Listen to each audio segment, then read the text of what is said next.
Okay, a very good evening to each one of you, and thank you for joining us today on this very special occasion. And I'm glad to see so many of you have joined us. We've got just over 100 people today, and it's my pleasure to welcome you to this launch of the Model United Nations MOOC. It's the first at the University of South Africa, so it's quite a prestigious day for us as we launch this particular MOOC.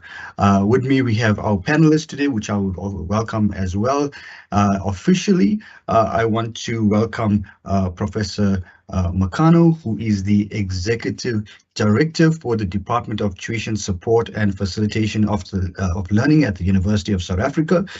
For those of you who don't know much about South Africa, since we have a lot of international audience with us as well, Professor Makano basically leads one of the most strategic units in the university in terms of facilitation of student support, teaching and learning.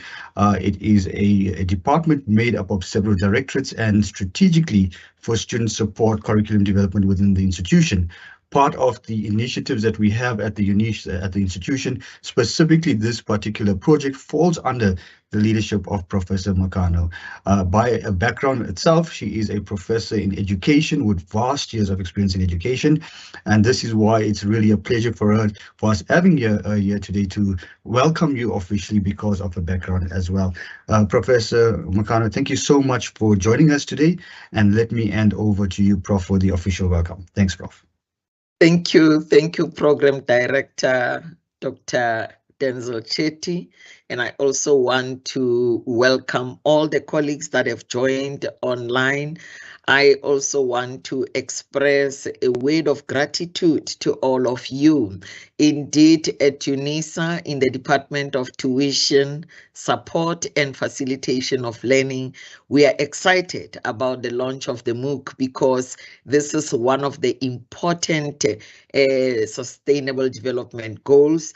And we are looking also forward to seeing what the employers need and to fulfill it as universities. Universities must produce graduates who are problem solvers, who are critical thinkers, who are creative, and who are able to navigate through the digital systems and are not having a challenge at all. I want to express really a pride in saying that as the University of South Africa, we have really embraced the inclusivity. We have digital divide. We have students in deep rural areas. We have students in peri-urban and urban areas. We have students who come from the poorest of the poor area. We have students who come from those lucrative areas. But how do we ensure that as academics, we are able to equip them equitably in an inclusive manner? And this really brings excitement to me that this MOOC is really coming at the right time when we are looking forward in fulfilling one of these key critical sustainable goals. With those few words, I just want to say on behalf of the Vice Chancellor of the University, Professor Puleng Lenkabula, and also on behalf of the Teaching and Learning Deputy Vice Chancellor, Professor Motsa Madikane, I give you a warm welcome. May we enjoy the day. Thank you very much, Program Director. Over to you, Dr. Denzel Chetty. Thank you so much, Prof, for those warm words of welcome from the institution side as well. We really, really appreciate that, as well as setting the context for today in terms of our deliverables. So ladies and gentlemen, students, you will note that we have quite a vast audience today. We have people that are UNISA students, some international guests, some UNISA staff, and those from outside the university as well. We do know that bandwidth is a problem in our own context, specifically in the African context. So I will ask the speakers for that they're coming on as well to, if you can, possibly keep your camera on for a few minutes and then put it off, or if you're comfortable in keeping it on throughout the show, that's also perfectly fine. But not to waste too much of your bandwidth and also to keep you connected as much as possible. So we have a good lineup of speakers today, and as Professor Makano has alluded to, this is quite a strategic MOOC for us because we're really looking at firstly the simulation of the Model UN, but also also the SDG 13 specifically, which we will unpack today as part of this. And as you know, one of our commitments as an institution, as well as the African continent, is really to foreground the Sustainable Development Goals. And as an institution that is an open distance e-learning institution, we also want to look at the impact that technology has on our environment as we start advancing the open distance e-learning agenda of the African continent. And with saying those opening words, it's my pleasure to invite the first speaker today. So I'll introduce our speakers as we go on. But my first speaker today is none other than Professor Moketsi Letseka from the University of South Africa. And let me briefly introduce you to him. He's got quite a lengthy bio considering the fact of his vast experience in the space. But Professor Letseka is a Professor Extraordinaire and UNISA Distinguished Scholar at the University of South Africa. Part of why we've asked him here today is that he is the holder of the UNESCO Chair in ODL at the university. He's also an Editor-in-Chief of Africa Education Review, which is a scholarly journal jointly published by UNISA Press and Taylor and Francis in the United Kingdom. He also is Africa Education Reviews indexed by the Department of Higher Education and Training, International Bibliography of the Social Sciences. Professor Letseka is also the chairperson of the Finance Standing Committee of the World Council of Comparative Education Societies and a member of the Council of Divinity of Technology Management. This is just a brief synopsis of his vast experience and the critical role that he plays on the continent and internationally. And at this time, it's my pleasure, ladies and gentlemen, if you put your virtual hands together and give him applause. Professor Letseka, let me officially hand over the platform to you as you take us through the importance of an open education agenda for the African continent as well. Thank you very much, Professor Letseka. Well, thank you, Dr. Denzel Chetty, and thanks, Prof. Makhanu. We just rushed from the principal strategic Lekgotla in Benoni, and here we are hosting this very important event. Can I briefly share my presentation? I know that I have only, what, 10 minutes? Please go ahead, Prof. You've got rights to share. I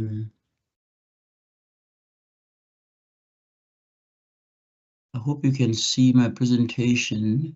You're good to go. We can. Yep. Perfect. So, thank you, Denzel.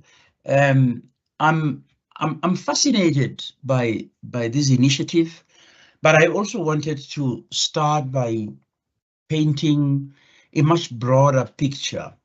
As a member of the United Nations fraternity, by virtue of being holder of the endowed UNESCO chair at UNISA and being a member of the South African National Council for UNESCO, it's always our obligation. Our Minister of Education always says to us, when we speak, it's important that we paint a bigger picture. These are the 17 sustainable development goals that the United Nations set, and UNESCO being an integral member and part of the United Nations, we as members of UNESCO, we have an obligation to speak to this. One of the things that I always want to highlight in gatherings like this is to caution us all to see these sustainable development goals in silos. We in universities, many of us tend to regard ourselves as confined to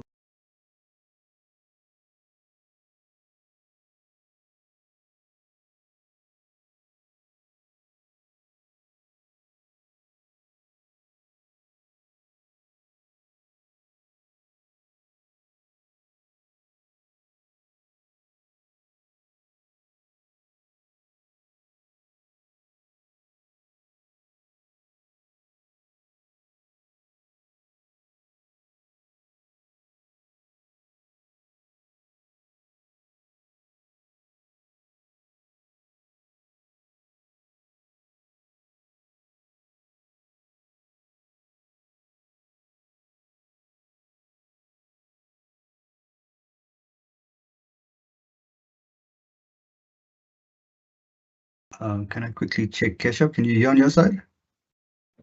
I think we lost audio from Prof. Leceta. Okay, perfect. I And see let's he just dropped off. Maybe he'll join shortly.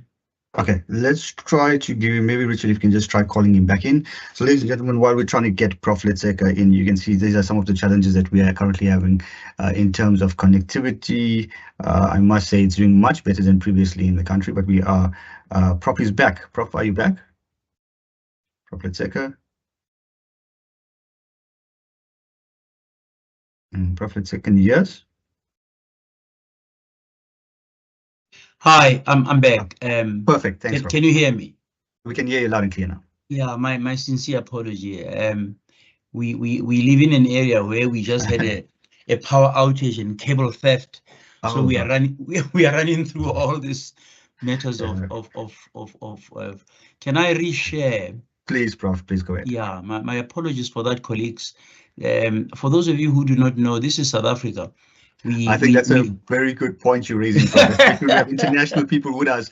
Many of them may wonder, why do we have problems with stability? Yeah, this is South Africa. You should, absolutely. in fact, so while you're settling in, Prof, think about in Pretoria we had 5 days without water, so that actually helps and contextualizes as well. Now, in my area this morning, we woke up to a cable theft. This place was just black, so they are just going through testing. Anyway, let me proceed. Can you see my screen again?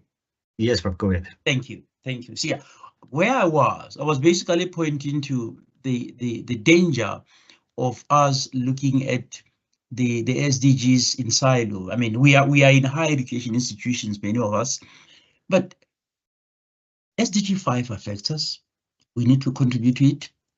SDG 6, clean sanitation, that's the role of university. I mean, we are supposed to generate solutions for communities, and SDG 2 is here. We need to look into that. All of them, 3, 7.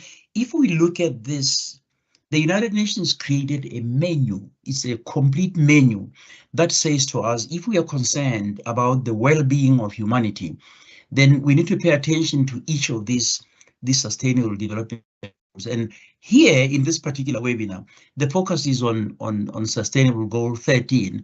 But I just wanted to preface my presentation by saying we shouldn't just be in a silo of saying we are launching a MOOC and we are being required to be responsive to SDG 13. No, I think all these SDGs are very, very important. I mean, reduced inequality, industry, decent work, a sustainable city, peace and justice, all of these, we need to find ways in which our work impacts in a smart way all the sustainable development goals. Now, can I then run into sorry, somebody has a hand already. Sorry, Denzel, do you see that?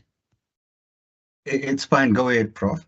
All right, yeah, so this is the goal that usually governs us as educators, and it's clear. I'm not going to dwell on it. You can read it, you are probably aware of it, but it's a goal that requires us to pay attention to access to education, to quality education. And the importance of this from the United Nations point of view is that an educated society is a sustainable society. Right now, we are concerned about climate change. If we develop that kind of broad awareness for young people particularly, to become sensitive and aware of our responsibilities all to the environment, we will have played a critical role. And this is the goal in question. And through this goal, the United Nations calls upon us to recognize climate change as a human activity, it's a human error. And if we don't pay attention to through education, climate change threatens life on Earth as we know it. And if we do not check it, it says it will undo a lot of the development progress made over the past years. But the UN wants us to take serious notice of the dangers of environmental change, particularly climate change, global warming. And how do we do that? We do that by blending it within the curriculum, by ensuring that as we go through our education, whether it's in the preparatory schools, in the primaries or in the high schools or in the tertiary institutions, we need to build that sensitivity, that kind of conscientization, that awareness the environment, get people to develop what is called global environmental awareness. The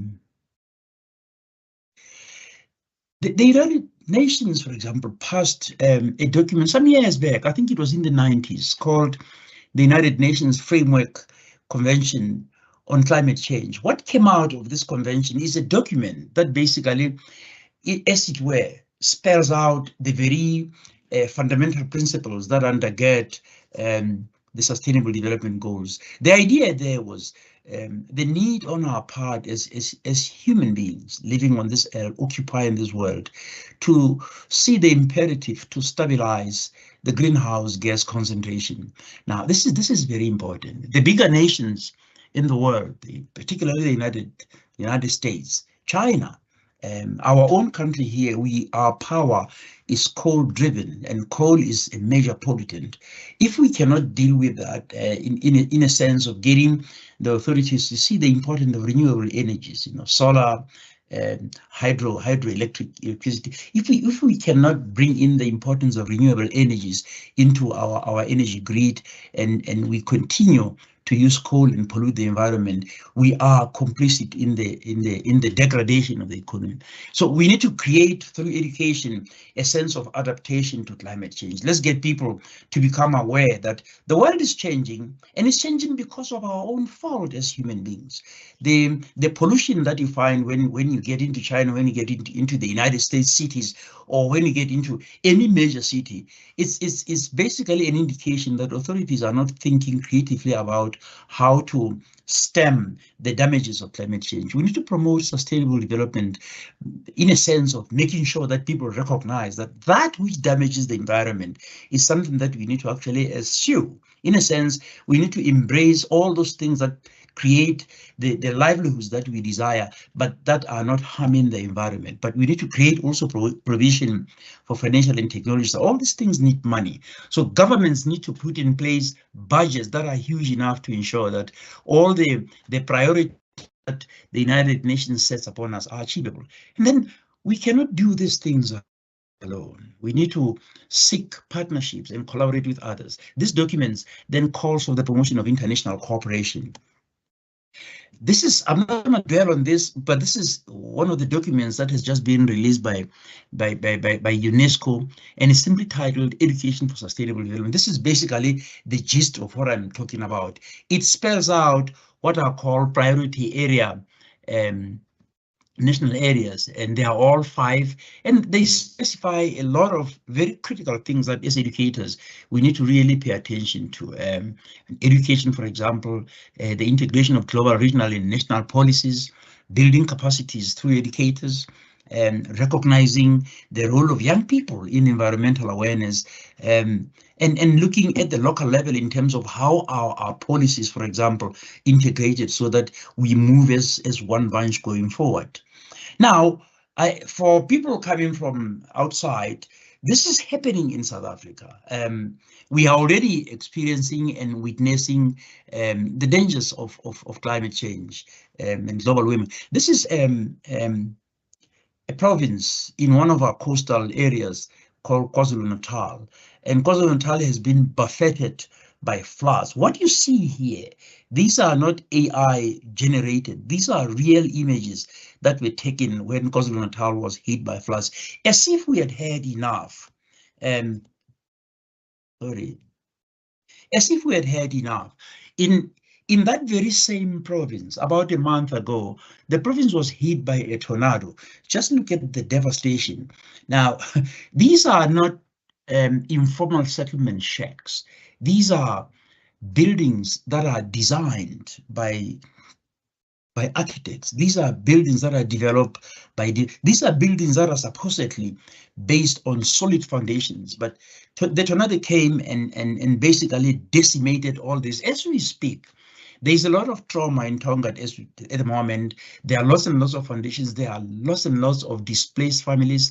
There are families that are placed in halls that are being supported, that need our generosity. There's lots and lots of food and clothing that are being sent to Tonga to support families. What you see here is a major devastation. And people will say, no, this is just over target. Now, The Western Cape, where the city of Cape Town is located, is also facing a myriad of challenges. It's been going through a lot of storms. Historically, it's called the Cape of Storms, ironically. And recently, the Western Cape has been hit by massive storms coming from the sea, high tides. This is Cork Bay, one of the most beautiful bays in Cape Town, but for many weeks, I think June, July, it was completely inhospitable. The sea was angry.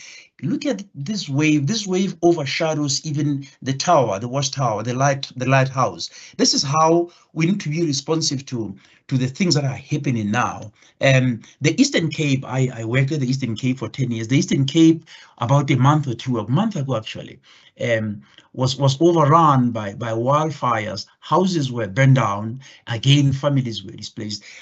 I brought these images because for me, these are realities that say to us, we cannot afford to sit in our ivory tower houses or university offices where we are in our glass houses, we enjoy the broadband technology and we watch videos, and we don't generate innovative and creative solutions. We don't even recognize that the devastations that are caused by climate change are here. What do? We are not supposed to simply stay and watch. We are supposed to offer. We are required.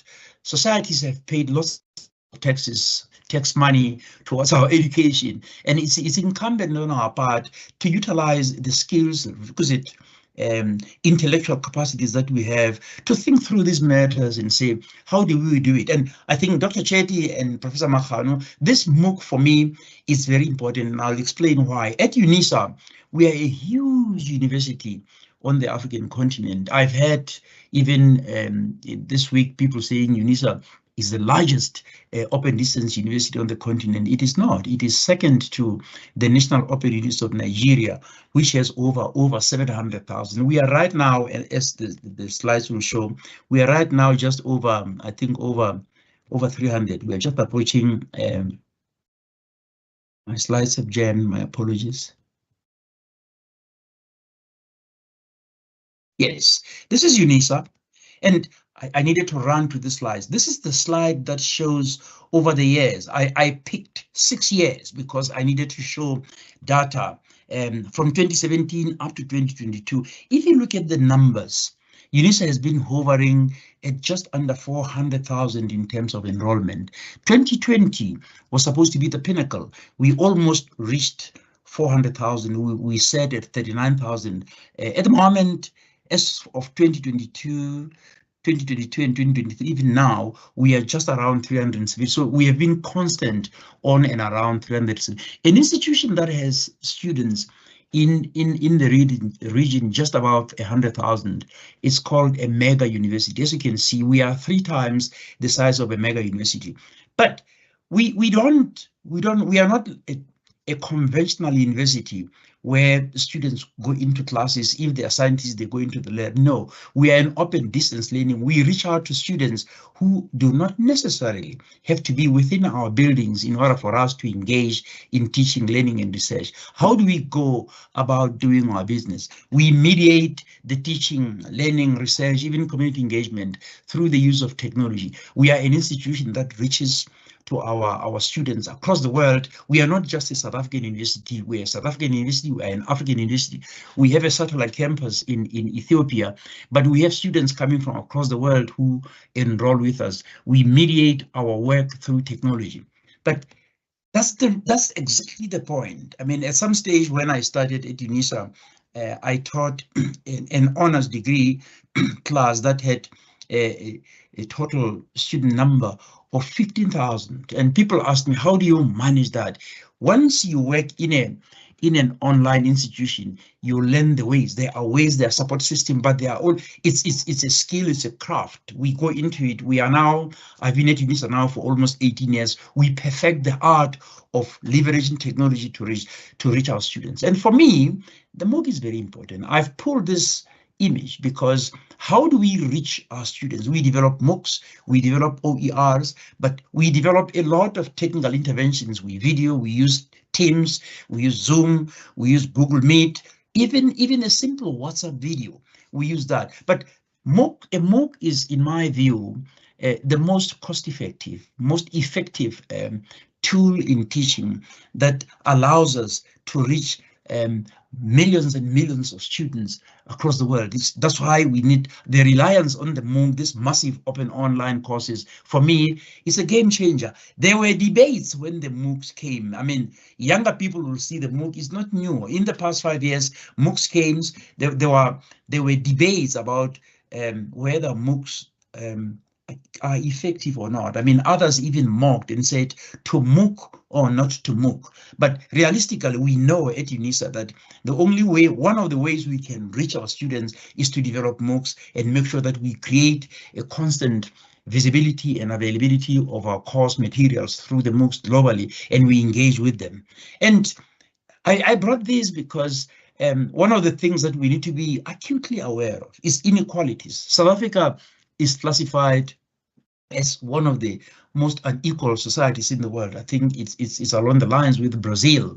And so the question that you should ask, how do we do that? One of the things that I'm not going to dwell on it, but one of the things that I pride myself for working at UNISA is the level of intervention that UNISA does to reach the students whom a certain professor in the University of KwaZulu-Natal, he wrote a book, he called them the poorest of the poor. We are able to ensure that the poorest of the poor are not left out of this caravan called education. And this report is very telling because it picks up the numbers and it shows that over 70% of our students come from families that are of low socioeconomic status. You'll see, as you travel around the country, you see mushrooming shacks, informal settlement. These are the proportion of the population that through strategic and more creative use of the MOOCs, we can reach these people and ensure that nobody is left behind.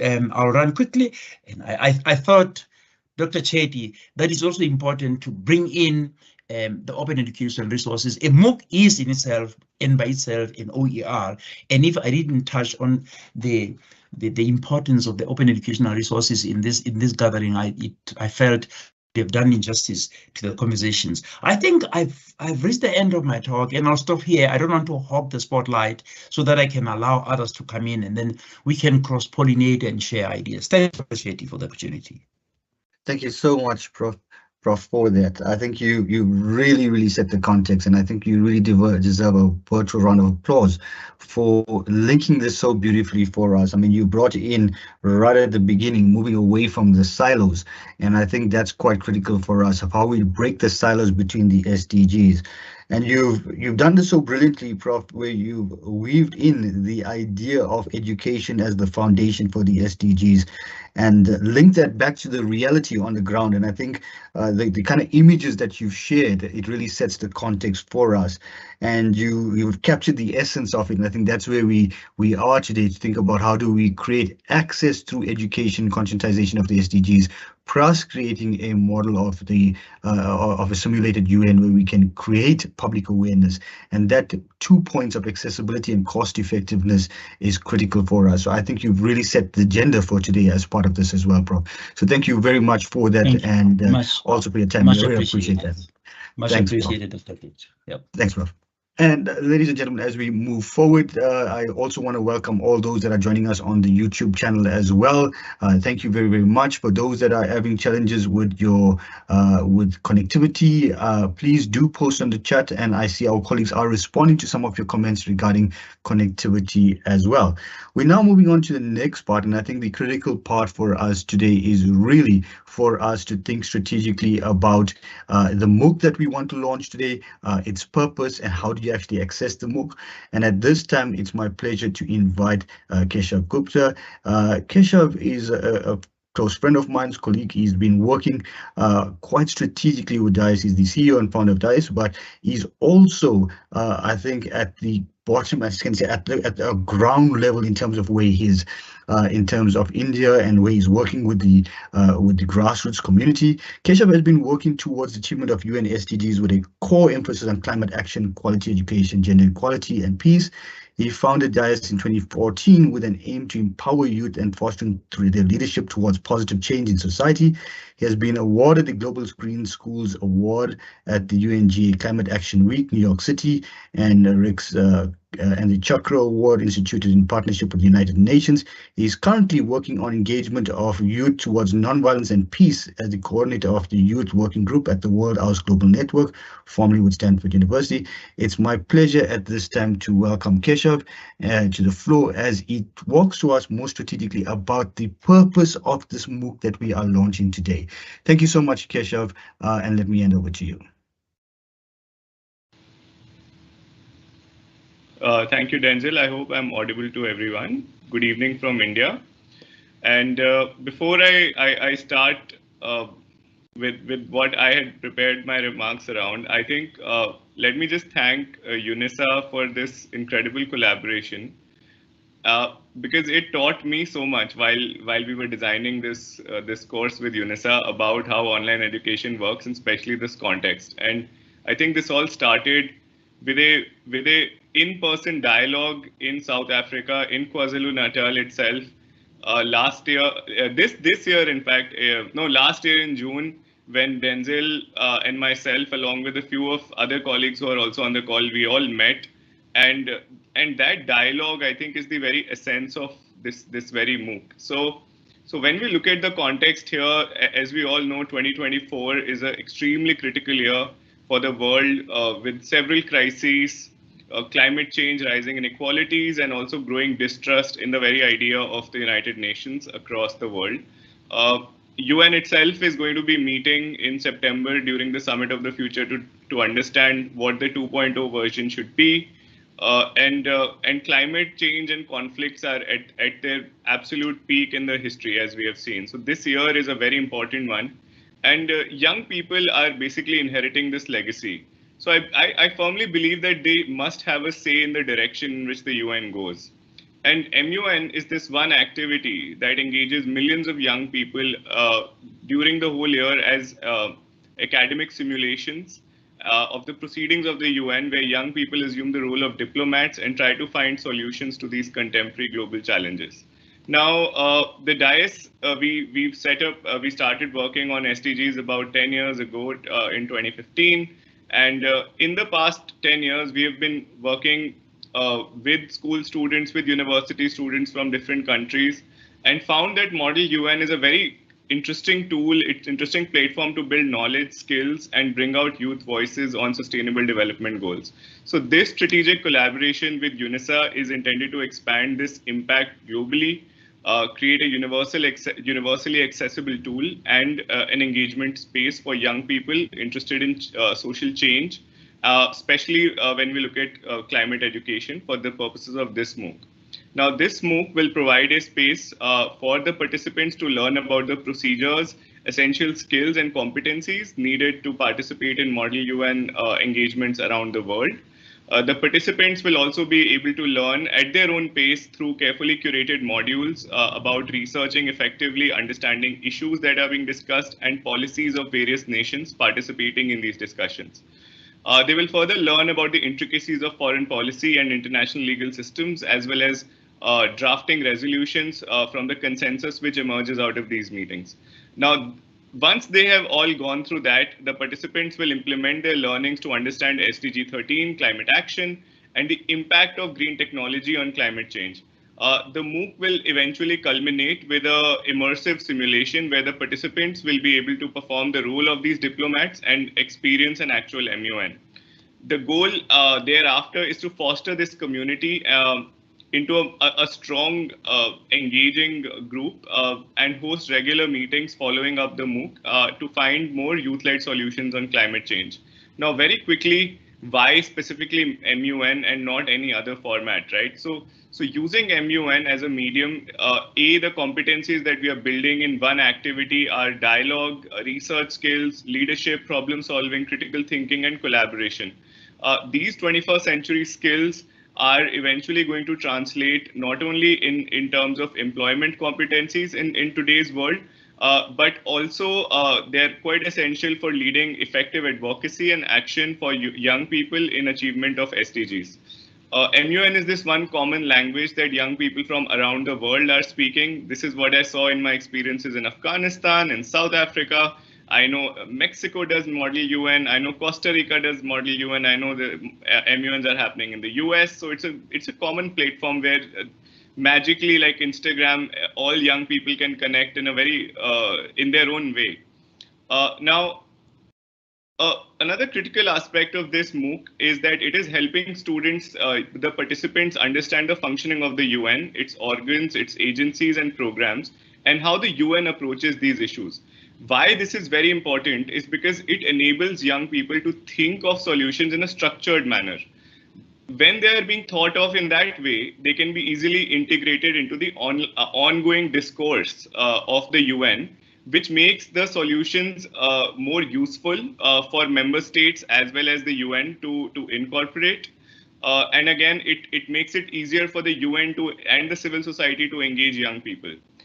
Finally, I think that what MUN also does is it helps you understand the issue from different perspectives when you are challenged to take this role on as diplomats from different countries. And I think that exposes a young person to regional and global context, which so far they have never seen. That can actually translate into more perspectives, a more diverse approach to even their solutions on the ground, if tomorrow they want to translate their knowledge. So this is, I think, the context for the MOOC. And I think one thing that I've seen in all my interaction with the UN is that to, again, as a young person, engage with the UN is in itself a privilege. Like, you need to have a privilege background many times to actually go to New York, engage on these issues. And sometimes you do, as a young person, you don't even know how to engage with the UN. So I think what MUN builds is a good bridge in terms of both competencies and understanding of the UN. And I think leaving no one behind is not only important in terms of finding, in terms of helping people, but I think even problem solving. You can't leave anyone behind as far as solving this issue is concerned, because issues like climate change affect all of us. So thank you so much once again to UNISA and especially Denzel for being the pivot for us for this course today. And Denzel, over to you. Thank you. Thanks so much for that, Keshav. As well as for setting the context and the objectives of this MOOC. I really love the fact that you mentioned the regional dynamics that we have and the potential that this has, even for students in the African context, to network with something such as this as part of a simulated experience. So thank you so nice for setting the context of this MOOC so nicely. And I think that's what we want to achieve as part of this and going forward. We will tell you, I know there's many people asking, is this the same MOOC as the MIT MOOC at Harvard, or is this some of other MOOCs? We're going to tell you just now, just hang in there. We're going to tell you exactly how to access the MOOC, and we're going to tell you what you need to enroll for it as well. So just hang on there until we get through the critical parts of discussing the value of it and what it actually benefits you. I also see some people are raising their hands. Now, we have purposely disabled the chat, disabled the ability for you to unmute yourself and to ask any questions, and that's because we have so many people currently on the platform. It'll be impossible for us. So what we are asking is that you please post your questions, your comments in the chat, as opposed to lifting up your hands, your virtual hands. And we have a group of colleagues who are working in the background and will provide you whatever support that you need. Now, let me bring in the next person who is really going to set the context for us at this time and bring in specifically the idea of what does it mean from the UN SDGs perspective and climate change, and building up. I think we would really build up from what Prof. Letseka has spoken earlier to us as well. So it's my pleasure at this time to invite Ms. Natma Sami to the floor, and she's the Young Mandela Award for contributions to climate literacy in 2024. She's a member of the first Youth Climate Change Champions cohort, the Climate Change Ambition to Accountability Project joint initiative of the Presidential Climate Commission, of the WWF and EU. She's a team lead and a leader author of the published youth position paper on greater youth engagement in climate policies. She was also a panelist at the local conference of youth in South Africa, where she advocated for effective youth involvement in shaping climate policies. And amidst some of her academic achievements, she also has some very innovative ideas on co-creating on games, on climate literacy. So those are some quite interesting innovations that she's also advanced. So it's my pleasure at this time to invite Ms. Sami Natma to the floor, where she's going to tell us a bit about what does this mean in terms of the UN SDG 13 specifically. Thanks so much, Natma. Let me hand over to you. Thank you, Denzel, for the kind introduction. Let me just share my screen. Please tell me if it is visible.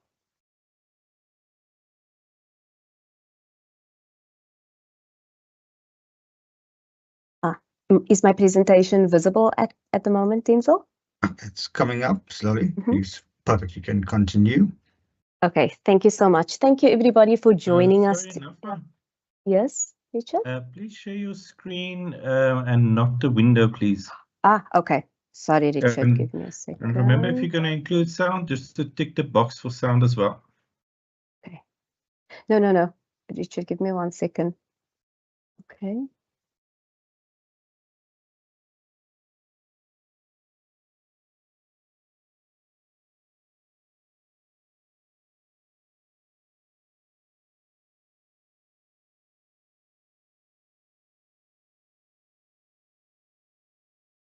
Better, Richard? Is it presenting correct now? Yes, you can just select the slideshow from the start. There we go. Thank you, Richard. Thanks. Okay, thank you so much, everybody, for joining today as we discuss our collective future and the collective future of the youth globally. I'm going to start off by asking a question or a rhetorical question about green technology.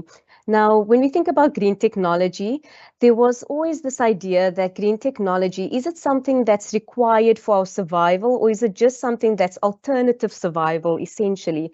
Now, what do I mean by that? In the past, we thought that green technology was just alternative means to provide power supplies to certain regions, to cut energy costs, to provide certain ways of recycling, reusing, and these types of means of kind of changing the way we do things in order to conserve our environment. However, today things are changing rapidly. We're seeing that our environment and climate change is something that is inescapable.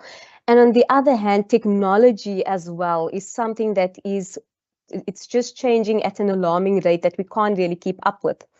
The amazing thing is that they're both changing at such a fast speed, and they're actually now providing this opportunity to support each other. So when it comes to this green technology, we're now at this specific point where we actually have to use green technology for our survival itself, and we can no longer just look at it as this alternative means of survival. And that's where our Sustainable Development Goal 13 comes into play. We see that we want to obviously have climate mitigation, climate adaptation. We want to ensure that we can preserve our resources, but also ensure that we can live a better life on Earth, while also addressing all the other challenges that we are facing. And this is where we see that green technology may be able to support that better than the means that we've been using over the ages. Now, we see that there's a big overlap in the principles of green technology and our Sustainable Development 13. The first thing that I always notice is that both of them promote resilience. So how do they promote resilience?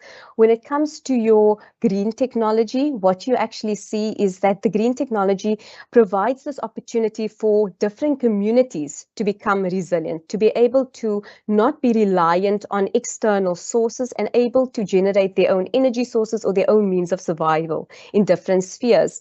The same with Sustainable Development Goal 13. It wants to promote resilience of smaller communities that then branches also out to our larger communities. they also both overlap when it comes to reducing the vulnerabilities that we're facing. So as we're seeing that climate change it's moving at such an alarming and fast rate, and we're seeing the impacts, especially in South Africa and other regions of the world, we're starting to see that people that are already considered the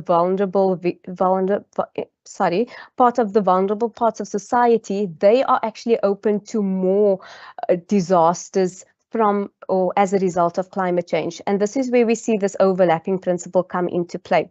If we can use green technology to reduce these vulnerabilities, then we will actually have communities that are stronger to withstand climate change as they are faced with it. The third place that we see the overlap is when it comes to fostering innovation.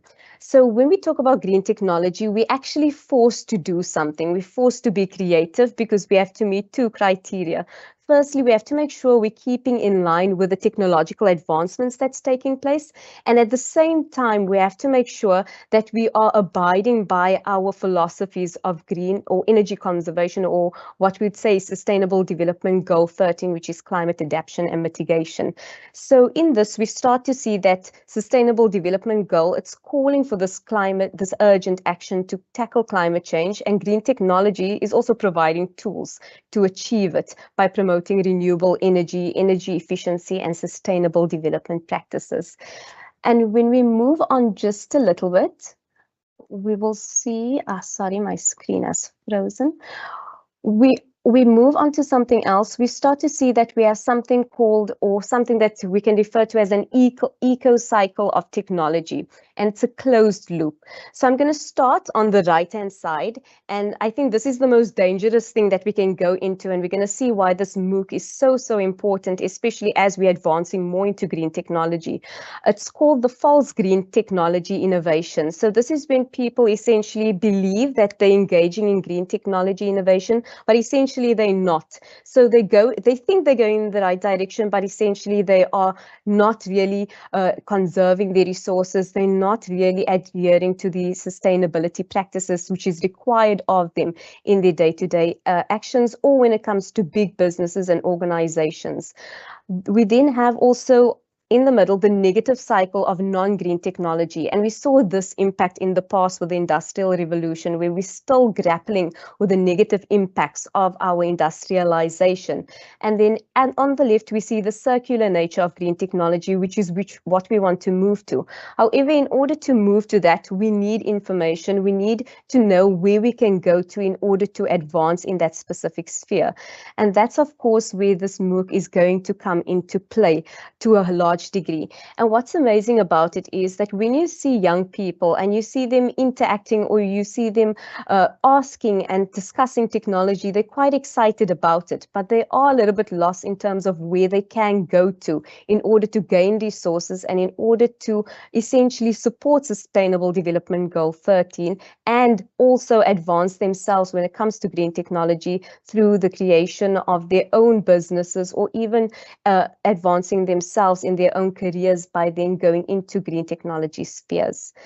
So with that, so that I don't run over into any time, I'm going to end off and just say thank you. That's just my short take on green technology and its overlap with Sustainable Development Goal 13. I really think that it's this perfect opportunity essentially to tackle climate adaptation and mitigation, and also ensure that we move into a future in which everyone essentially has better access to resources, and also we protect ourselves from making the same mistakes we've made in the past. Thank you so much. Thanks so much for that, Nakma. I think you've captured it quite brilliantly in terms of our responsibility and how green technology links up under SDG 13. And I think you positioned this quite nicely in terms of how we want to look at the MOOC and what we have. So thank you so much for that, and really setting the context and the pace at which we need to move towards this particular MOOC. So ladies and gentlemen, I see many of you have already mastered the icons, the reactions. So please feel free, even as we are progressing progressing through the sessions, to use your icons to let us know how you're feeling in terms of whether you like the comments or not. And I also see the chat is quite busy as well, so please keep going on the chat and as well as your reactions. Now, many of you have already asked about, let's get to the technology part, and believe me, the technology part is we are getting there. It's going to be quite interesting, even as you start the course. But at this time, I'm going to invite Richard Wright. Richard Wright is a digital learning advisor from Cape Town. He is also a seconded to the Academic Development Open Virtual Hub at UNISA as an educational technologist, and his speciality is really looking at technology and its interfaces with education. And he's going to tell you where the MOOC is, firstly, how to enroll for this MOOC, and any other technical aspects that you need to know at this point. So thank you so much, Richard. Let me hand over to you, Richard. Thanks. Okay, thank you, Denzel. I'm just going to screen quickly and share. So good afternoon, everyone. It's good to see you again. It's a bit in a different context than our workshops that we usually do together. But I'm going to quickly show you how to access the MOOC, so you can actually get started already. Now, in the chat, you'll see a link that will pop up that will take you directly to the course. But for everybody watching on YouTube as well, perhaps afterwards towards the recording, here is the steps. So please write down this URL. You can even scan the QR code as well. If you've got a mobile phone handy, you can scan it in. So the URL is very easy. It's adovh.unisa.ac.za. Now, very importantly, when you click on this link, it will open up the website. So you can see here at the top, adovh.unisa.ac.za. And to really make it easy for you to enroll, all you need to do is click on the big banner. So it says enroll now for the Moodle, the Model United Nations UN MOOC. The first cohort is registrations has opened currently from 31st July. And we will start with supplementary support from the 12th of August. So have a look out, especially for the announcements on your email, so that you can stay up to date with the latest information regarding the MOOC. But as I mentioned in the chat, you can also click on the link. I will ask them to post it on the YouTube chat as well. Now, if you visit adovh.unisa.ac.za, all you need to do is click on the banner, and it will ask you then to enroll. So obviously you need to log in. So once you click on continue, you will notice this banner over here. So remember, most of our courses are open, so anybody can join. So for instance, if somebody is not a UNISA student, they can click on no, and you can actually create a new account as well. But since most of you are UNISA students, all you need to do is click on yes, and you sign in with your MyLife email address. So remember, this is exactly the same way that you sign in with my modules, the learning management system. So you just click on Enroll Me, sign in with your MyLife email.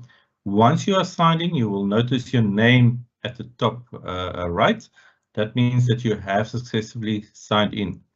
And then all you need to do is click on the Enroll Me button. So the big blue button, click on Enroll Me.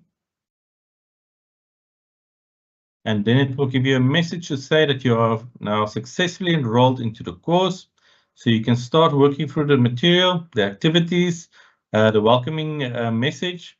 And please start first with this activity, introduce yourself and share your motivation, just to let everybody get to know you so that we can start an online community.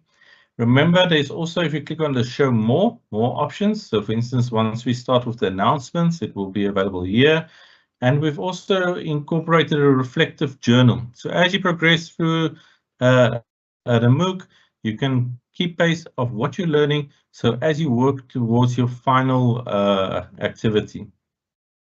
Then lastly, I just want to showcase in the left navigation, if you click on this, this is the best way to make sure that you complete all the activities. So once you open up the left navigation, you can see everything is listed and you work from it from the top downwards. We've also included some additional features, for instance, a calendar, a level up to showcase who is currently working on the MOOC, what are their progress. So you can see who is exactly doing this with you while you are doing this. So I can see Nkololiso has already started enrolled in the course. So really come have a look at us, view the course, get to know the community. As we're going to start off, kicking this off from the 12th of August, we will send you announcements of any workshops that we will do.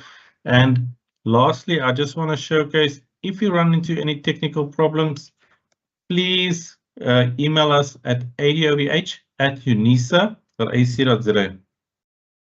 Just quickly, I noticed here, that's when we type too fast. I'm just going to fix this quickly. So it's UNISA, not UNISA. Just to make sure you've got it. So it's adovh@unisa.ac.za. And then remember, the URL is exactly the same, except the @ is a dot sign. So with that, I hope to see you online on the course, but reach out to us if you have any technical difficulties.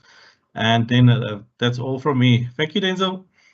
Thanks so much for that, Richard. So now you see, colleagues, ladies and gentlemen, you know exactly how to access this MOOC. And I see there's questions on the chat. How much does it cost? Now, remember, it doesn't cost you anything. It's free. You may ask why free? Because that is what a MOOC is. It's a massive open online course. It is part of the agenda of the institution and this collaboration between DAIS and the World House Project to provide this open resource to you free of charge. So there's no cost implications. You enroll for it free. Yes, it is at an higher education institution. It is offered in collaboration internationally, but it is free. So there's no cost for it. If anyone is charging you for this and tells you it's cost, it's not us. We are saying to you, it's free. Come in and do this and gain the knowledge as part of this international collaboration to benefit you on this SDG 13.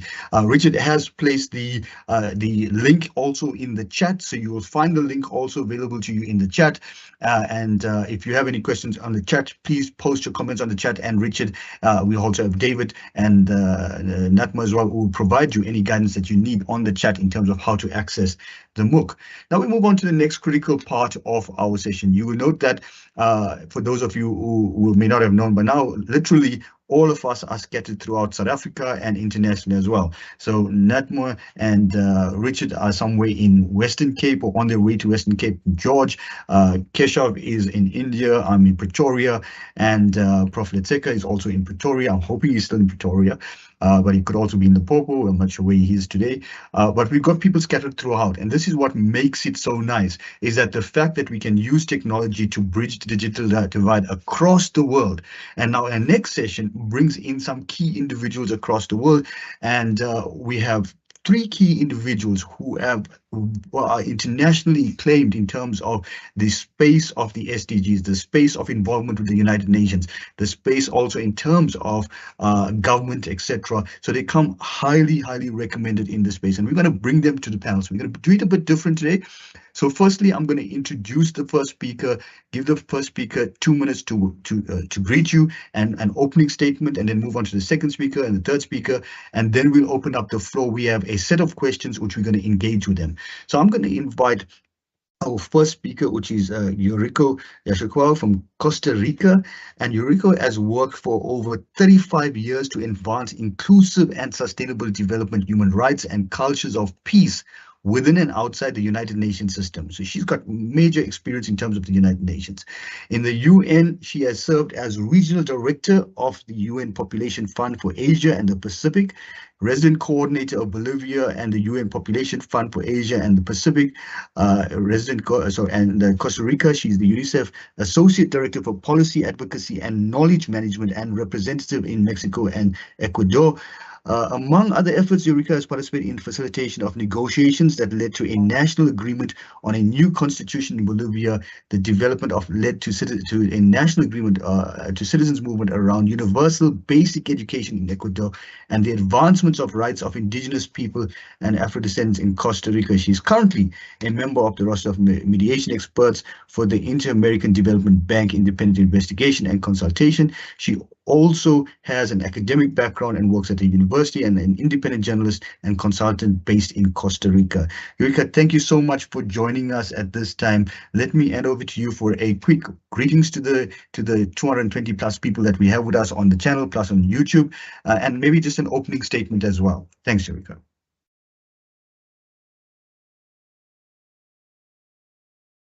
Can you hear me? Yes, we can hear you loud and clear. Thank you so much. Great. Hi, good morning and greetings from Costa Rica. And first of all, thank you so much to Keshav and the colleagues at DAIS and the university for inviting me to this really exciting activity. And also, as somebody who worked for many years in the United Nations system, I'm really grateful to you all for organizing this massive opportunity for young people around Africa and the world to learn about the UN. And especially because these days there's so much talk about, how irrelevant the UN is becoming, much of it based on ignorance. So I'm hoping that, knowledge will change around that, the way that people look at the UN. I guess maybe as an opening statement, since the focus of this discussion is how to engage young people more in the work of the United Nations, I really think that the basic thing is for the United Nations, the different parts of it, to reach out more to young people. And I say this on the basis of experience that I myself have had to try to further this closeness to young people. And in the efforts that we've made, for example, from the UN Population Fund, where we worked to get young people to exercise more leadership in peace building, for example, in follow-up to the resolution of the Security Council on youth, peace and security, which has to do with getting young people more engaged.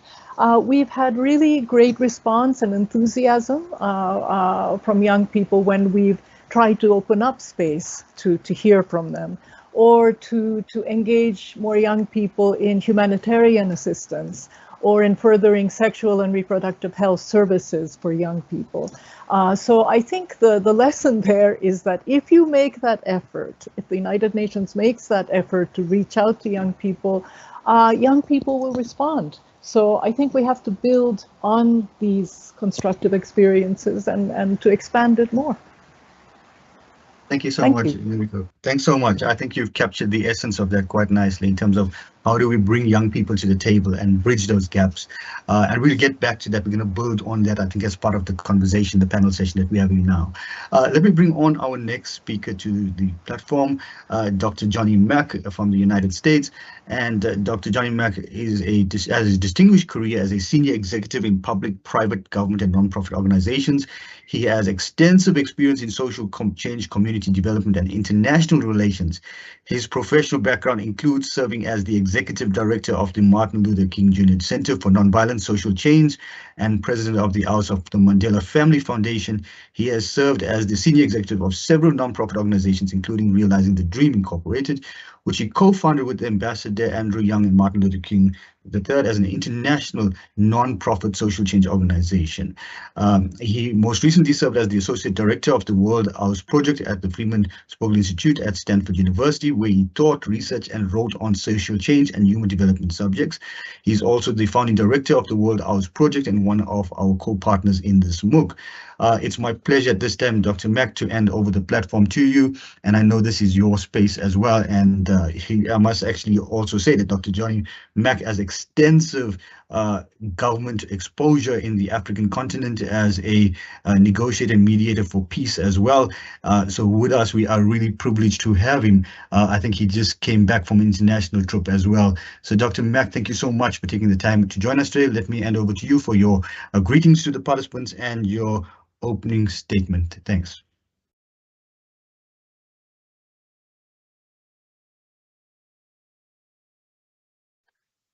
Dr. Mack, you can unmute.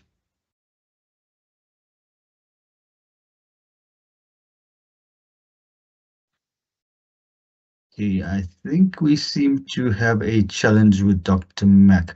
Let me ask the colleagues who are providing technical support to try to get hold of Dr. Mack. I do see him on the system, on the platform, but I see that he cannot, is not able to unmute, it seems.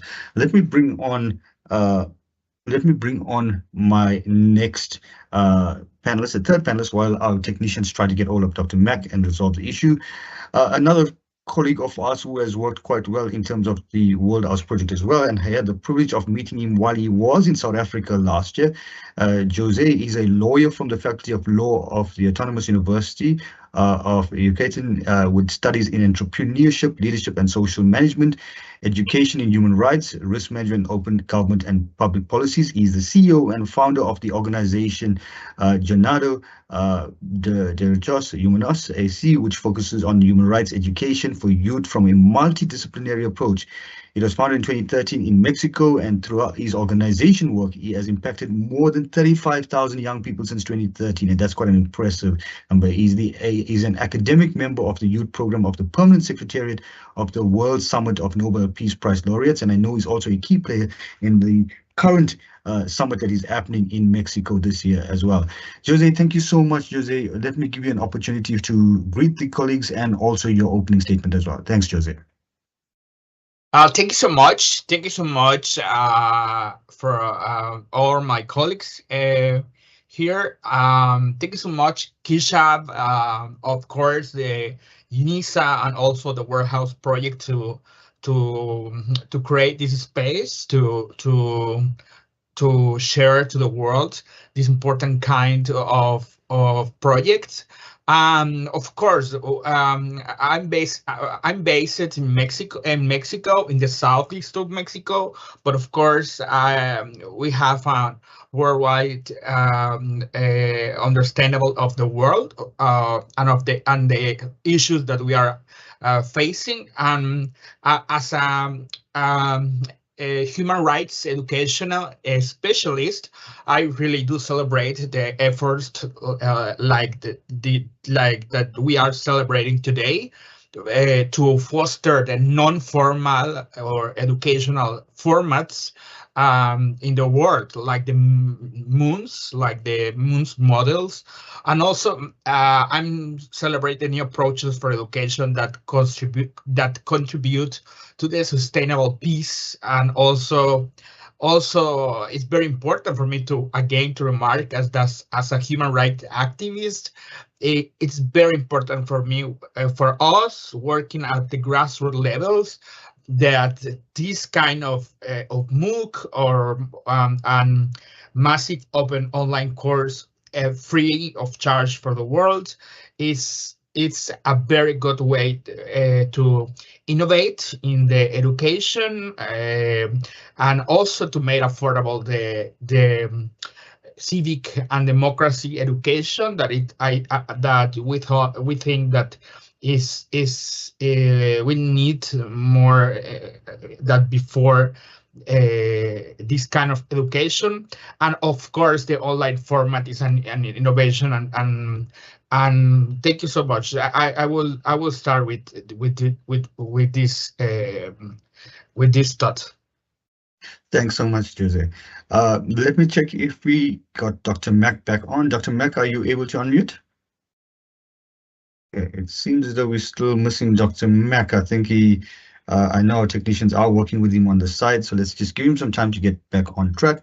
Eureka, if I may pick up the conversation that you started earlier, you mentioned that, it's critical for us to bring young people to the table, specifically to this engagement. And one of the objectives for us in this MOOC is to really create a simulated experience. For example, there are young people in Africa who have no idea what the UN is about, who have no idea that their voice even matters in those spaces. From your perspective, and Jose, maybe you can think about this as well. Firstly, why do we need young voices at the UN? Do we really need young voices at the UN? Do we have the space for these young voices at the UN? And secondly, maybe from your own examples, Eureka, to draw out some of the impacts that young people have made in this space, specifically on that platforms as well. Thanks, Eureka. And then Jose, you can lead on as well. Yes, thank you. I think that, we need young people engaged in the work of the United Nations for the same reason that we want people of all age groups, because one of the basic missions of the United Nations is to further the fulfillment of the rights of all people. and especially those who tend to get excluded. So young people have to be included. And another reason is I think that young people simply bring in a greater ability than us older people to be open to new ways of looking at things, the capacity to question the way things are, and I think a sense of urgency also when faced with the critical issues that face the world now, especially, I mean, you've spoken already about climate change, because they're the ones that are going to be living the worst parts of it. So bringing in that perspective and that capacity for openness and the capacity to question, I think is really important, because as you get older and you become sort of resigned to certain kinds of prejudices and ways of looking at things, and also resigned to all kinds of failures that you might have had. I think to overcome that inertia, it's very important to have the perspective of young people. And I think we already have had very effective leadership by young people. I've seen that, for example, in working, I already mentioned the work that we did in the United Nations Population Fund, which has a mandate of trying to further participation and the rights of young people, and especially women and girls. And we've had young people exercise effective leadership, for example, in providing humanitarian assistance and mobilizing other people to provide humanitarian assistance in natural disasters and other emergency situations, or in pushing governments to provide better services in sexual and reproductive health, which is a key issue for young people, because I think governments tend to institute certain services which are supposedly benefiting young people, but then don't really go out and inform them about it, don't really make an effort to listen to young people about whether, well, is this useful? Is it easy to access? Do you like it? And young people in this sense, in where I worked in the Asia and the Pacific, young people did exercise important leadership in making sure that these services were accessible, that young people were informed about it, and were friendly to them. So I think they bring in all kinds of benefits, both to the United Nations and its work, and to themselves and the rest of the population. Thanks so much, Yuka. I think that's quite important, especially the point of mobilization. And I think that's quite critical for us, even in the African context as well. Jose, maybe you can pick up on that. And we got Dr. Mack with us as well. So I'm going to give him an opportunity just now for your opening statement, Dr. Mack, and also to greet as well. So thanks. Let me go to Jose quickly. Jose, your follow-up on that. So first of all, I will add to that to bring the youth to the UN conversations allows to them to share the main components of being youth, which such as vitality, innovation, and creativity inside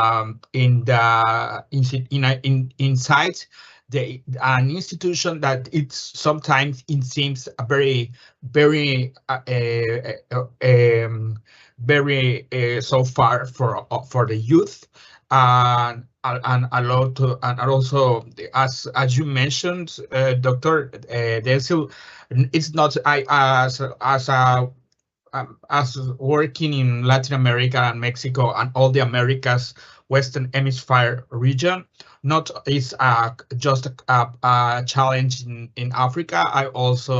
We face daily the same issue that youth not necessarily is understanding what is the purpose of the UN. I think that because we could find several reasons, I think, but the first of all thing that I really do believe is that the UN is facing different challenges now, as we know, in all the events and conflicts that are happening around the world, and of course that the climate and environmental issues is one of the most frustrated thing that the youth is facing. And but yes, it's important. It's important to engage the youth into the UN to revitalize this institution. Yeah. I will say. Thanks, Jose. Dr. Mack, welcome. It's good to see you with your camera on as well. Dr. Mack, thank you so much. I'm gonna give you opportunity to greet the people on the platform, but also your opening statement, and just so that you pick up where we are actually on the point of why do young people matter at the UN? Why is it critical for us to have those voices at the UN? Thanks. Well, Dr. Chetty, thank you so very much for inviting me, and greetings to all from the United States. I actually flew in last night from Bulgaria, and as I think you indicated, I've been working with youth there, not only in Bulgaria, but Romania and throughout the Balkans. The time couldn't be better for what you, Dr. Chetty, and your team are doing at UNISA. It's just incredible work. And from the World House Project's point of view, the work that you are doing is just invaluable. Youth obviously are our future, and one of the challenges and opportunities that we have with youth as an opening contextual statement is it's in transitory nature. And when it comes to working with the UN, we must find ways of ensuring the sustainability and durability of structures that keep youth involved, so that they matriculate into full adulthood and don't lose that enthusiasm and energy and creative drive. It is one of the things that we're most interested in the World House Project, and I view this MOOC that Keshav Gupta and you and others have created as one of those means of creating a sustainable framework that will educate youth and give them very practical tools. So I'm really delighted to be part of this conversation and look forward to continuing involvement in this creative platform that you've designed. Thank you. Thanks so much, Dr. Mack. I think that's quite important for the context that you've also set as well. And I think the importance of this for us, as emphasized by both Yuriko and Jose, and I think calling the young people into this space and into the UN space, and why this is why the simulation is so important for us. And I'm thinking specifically from the African context as well. Professor Tseka, I know you have your camera on as well, so if you want to jump in at any time, please feel free as well. Let me go over to my co-host for this panel is Keshav. So Keshav, let me hand over to you for the next question. Thanks, Keshav. Thank you, Denzel. I hope that you're able to hear me. Okay, so my next question to all our speakers is that what do you think is a unique perspective that young people bring into these discussions specifically on human rights? And I think climate change also must be seen as from a human rights perspective. And how do we think that these perspectives can drive more effective policy change at the UN and the global level? Yuriko, if you'd like to respond.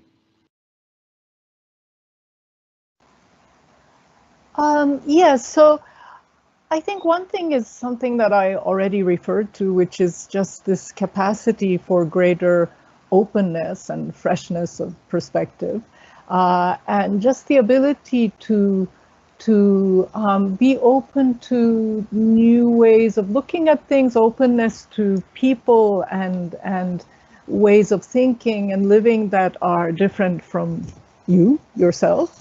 And I often think about when President Obama announced his support to same-sex marriage after a long time of being reluctant to do so. And when he finally did, he he mentioned that one of the reasons was his own daughters, and how for them it was just normal to be friends with kids who had two mothers or two dads, or what's the big deal? And how that made him realize that, you know, why do we need to see people who are different as not having the same rights as we do? They're human beings. It's that's how some people live. It's normal. So I think that capacity to be open to new and different ways of thinking and living, I think, is really important. And to not be resigned to the kinds of prejudices that we've always had. And I think in any age, us older people, you know, suffer from that. And so I think it's important to have young people breaking down those barriers. And another thing is, as I mentioned as well, this a greater sense of urgency to deal with these crises that are already here. Climate change is already here. It's not coming, and it's only going to get worse. And those that are going to suffer its worst effects are children and young people. And so I think having them participate in decision making is really crucial to give action the speed and the urgency that it needs, and also to look for innovation and other new creative ways to do things. Absolutely, and I think sometimes because we know the UN system so well, and we understand the system at large so well, that becomes a reason for hopelessness that nothing may happen. So I think young people are more bold in questioning. Like in my own workshops, I see a lot of young people just question the structure of the Security Council. Like, why do we need the veto, and why is the UN unable to resolve these issues? So I think that does not happen so much in the halls of the UN. So Dr. Mack, if you'd like to pick up from that. I would like to. I think one of the challenges that we have is to think beyond simulation.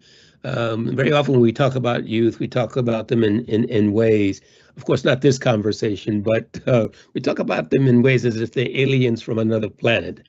When in fact, youth are, well, when we think about social change, it is the youth who have been historically the impetus for social change. When you think about the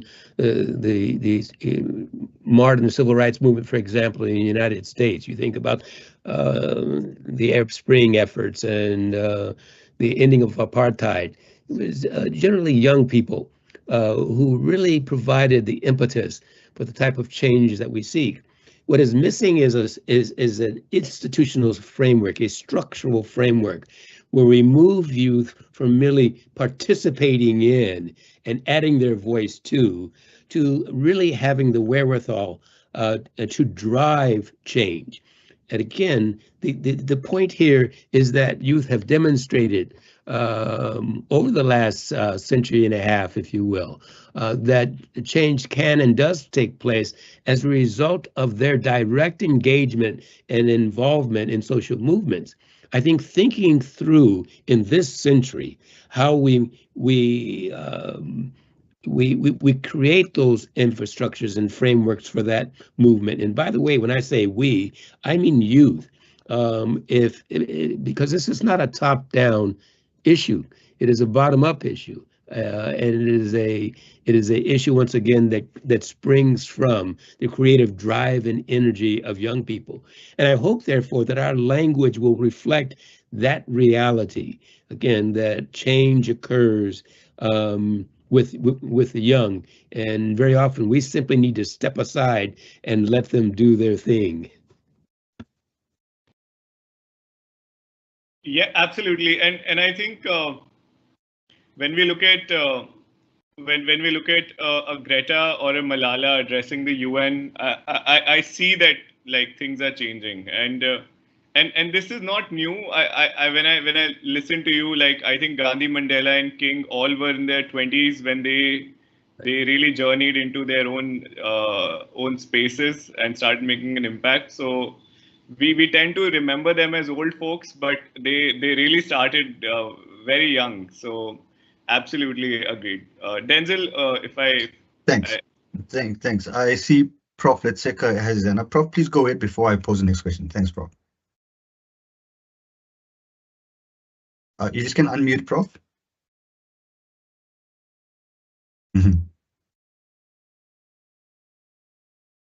Okay. And I think that's the key issue.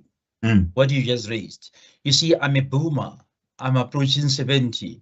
So when you speak about the young person, so the fact that I can talk and forget to unmute is exactly the theme. But I think I need to bring the attention of the webinar, the fact that the generation debate, it's a fast growing issue now. It's a very important, a very critical area to speak about. I mean, I am approaching 70. You tell me whether my worldview, my idea of life, to what extent does it speak, for example, to the generation X or the millennial? Generationally, I think differently, but the world is going in the artificial intelligence level where young people are. These are kids who are born into technology. My students teased me. They called me, in South Africa, there's an acronym for people our age. We are called the BBTs, which stands for born before technology. And I think it's wrong. I do think it's wrong. But if you look at what's happening, you mentioned Malala. What about this young woman from Belgium or Denmark who is an environmental? We need young people because the world is moving in that direction. If we leave out the young people or whatever, we are missing out. We are, I mean, the world is growing old, but the ideas of younger people, I think it's important to bring that kind of dynamism into perspectives, the way we look at the world. And that, my view is that synergy, that cross-pollination of ideas, we may differ, but that having a platform where younger people can be heard. I mean, in our African continent, colleagues, we just had we have very dynamic developments taking place. We have a spectre where some of our rulers are presidents for life. If you go to Guinea, you look at Uganda right now, President Museveni has just termed himself a president for life. About 2 weeks ago, the president of Rwanda, Paul Kagame, was elected for the 4th time. He's almost 70. And yet, in Senegal, a young 42-year-old man was hoisted from prison. He is now the new president of Senegal. I mean, when Obama came into office, we admired how a country can trust a young person at 45 to lead perceptively the largest economy in the world. We are having that in South Africa. And I think the sooner we begin to realize that the space for engaging cannot be okay if younger people are not part of it. So my view, to come back to Eureka, the space of young people in the UN is very important. We actually need to have a United Nations house for younger people where they can generate ideas and see how we can integrate their outlook to life and to say, can they allow us to see the world in their own way? Actually, we are living in their own highly technologized era. So the sooner we become part of the narrative, the better. Thank you. I see Dr. Mark this is a good conversation.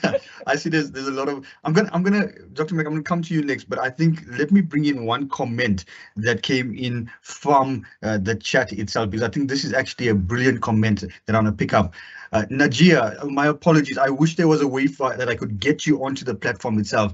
But Najia raises this point, said, perhaps we should start our own Global South movement also, where different voices are accepted and not just there for show while the status quo remains the same. And I think this is quite critical, is that while we agree, and I think there's consensus here today in the panel that, you know, young people are needed, but what the marginalized people in Africa that never get an opportunity? I mean, we talk about people who have access to resources. Yes, the UN is for them. What about somebody sitting in Palestine who is affected by now that never has the opportunity to voice their concerns in UN? So while we are talking about young people, it's the disadvantaged that are still at a disadvantage. So maybe Dr. Mack, pick up on that as well with your comment. Absolutely, Dr. Chetty. I think that is the point. To be more direct about it, if we wait for the UN to create the space for young people, they'll be our age. It's not going to happen. And I say that respectfully to all of those who are part of the UN structure. Our systems are not designed for the young. And as much as we want them to participate, or at least we say we want them to participate, we don't have the institutional frameworks for it. Now, I don't think that young people have to ask for permission. I don't think they have to wait to be invited. I think young people, as they did in the United States in the mid-20th century, as they did in South Africa in the late 20th century, and as many are doing today, they can form their own institutional and discursive continuities or frameworks. There's nothing standing in the way, as there was nothing standing in the way of the Martin Luther King Jr.'s or the Mohandas K. Gandhis from taking action. And so I think how we talk about the engagement and the involvement of youth is important. What we can do is to assist and encourage and allow our shoulders to be stood upon. I think the young people can take it from there. And so I would encourage young people to act upon their vision and their creative drive and energy. Thanks, Dr. Mack. Keshav, do you want to follow up with a question, or do you want to go next, Keshav? Yes. I'll just come to you, Pablo. You know, and the funny thing is that we live in the same world where a 19-year-old Mark Zuckerberg can be trusted with billions of dollars for his idea in the industry, but a 19-year-old will never have that space in the social sector or the UN to create the same kind of impact. So we see that young people are able to disrupt technology and industries through these startups. And there they are trusted with a lot of money, a lot of influence. But somehow that changes the moment we come to the UN, that really changes. So I think it's we have a young leader here from Mexico, as Pablo is here, and he works, I know he does some tremendous work on human rights with other young people from universities and high school. So Pablo, would love to hear your take on this. Yes, for sure. And I was listening to this conversation, and it's, for me, it's impossible to not mention that from my experience working in Latin America and with indigenous people in Latin America is the most violent zone in the Western Hemisphere, and I think that the youth has been always present in the UN. As Dr. Yuriko has mentioned, the United Nations Population Fund has the mandate to work with youth, but I think that not all the youth feel that the UN is affordable for them, and they from my experience, also as 10 years ago, it was very, very complicated for us as a youth movement.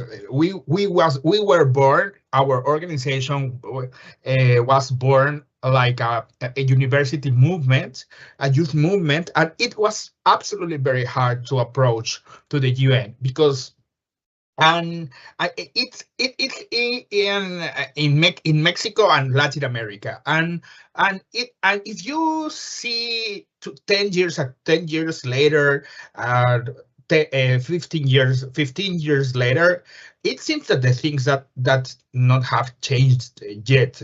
They are still the same formats of institution with a lot of bureaucracy and a lot of barriers that we think that the youth feel, and also, as we have mentioned in this webinar, it's not necessary for the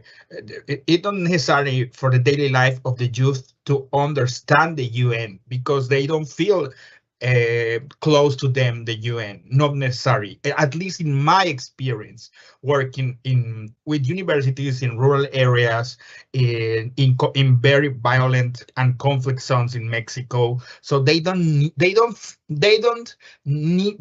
understand necessarily the UN, because they don't have close to them the UN. But by the way, what is the point in this comment? This kind of MOOCs and MOOC models and opportunities is the possibility, the opportunity to engage these youth to, after these MOOCs, after these MOOC movements, to make a specific and very concrete steps to change. Of course, they don't need permission to take the institutions but I always have thought that the MOOCs and this kind of non-formal education ways are a big opportunity to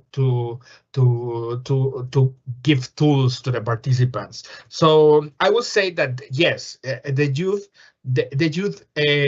always have been present in the UN, but it's not necessary. The UN, I think that the UN needs to change the vision of how they are approaching the youth.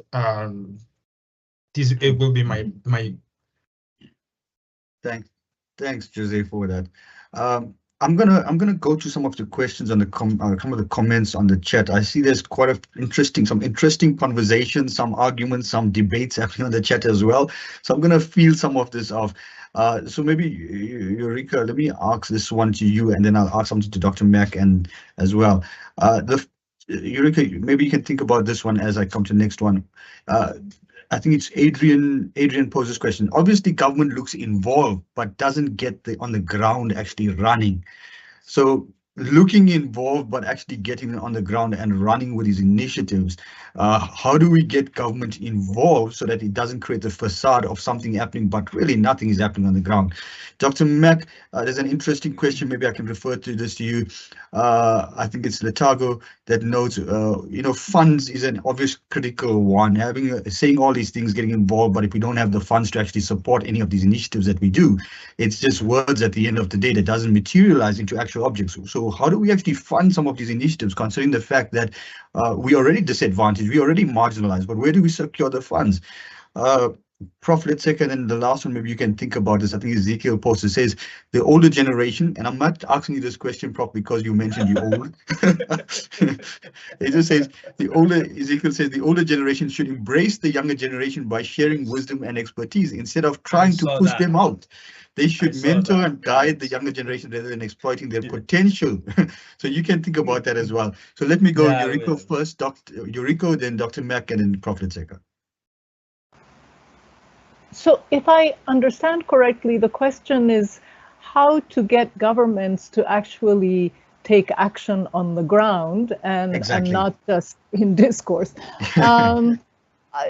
Yeah, it's a very important question. I think that from the perspective of the UN, and I think it's important to point out that the United Nations is a very large and varied organization that works on many different fronts.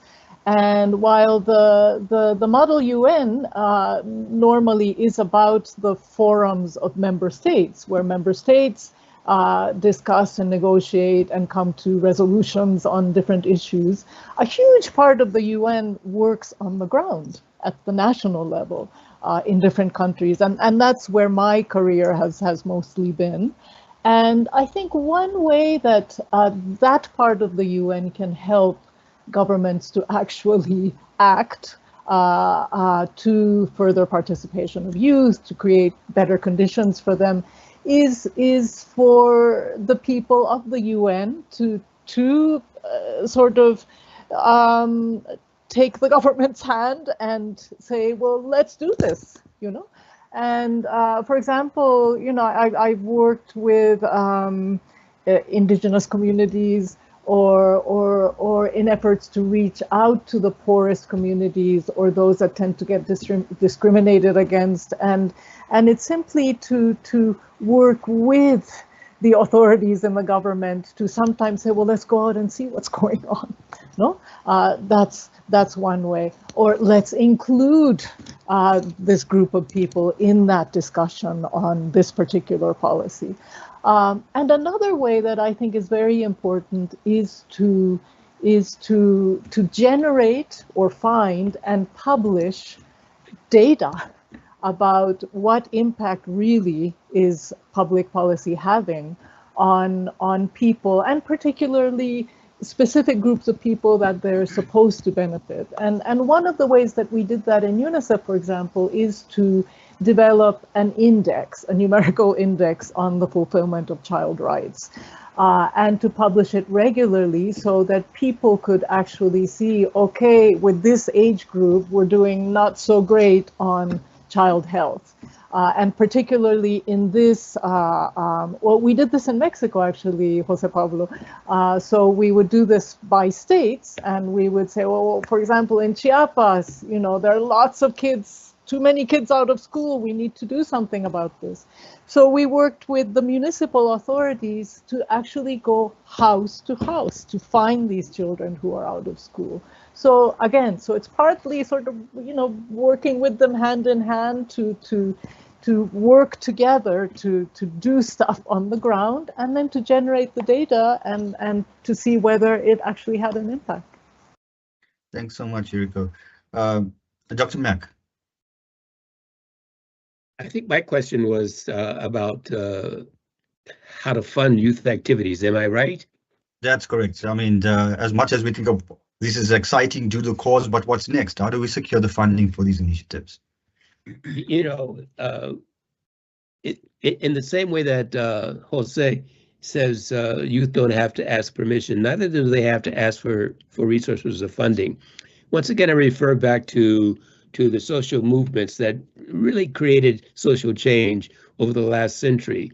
The Gandhis and Kings and Mandelas of the world, even the Malalas and Gretas of the world didn't ask for funding. They didn't ask for permission, Jose Pablo. What they did is they acted.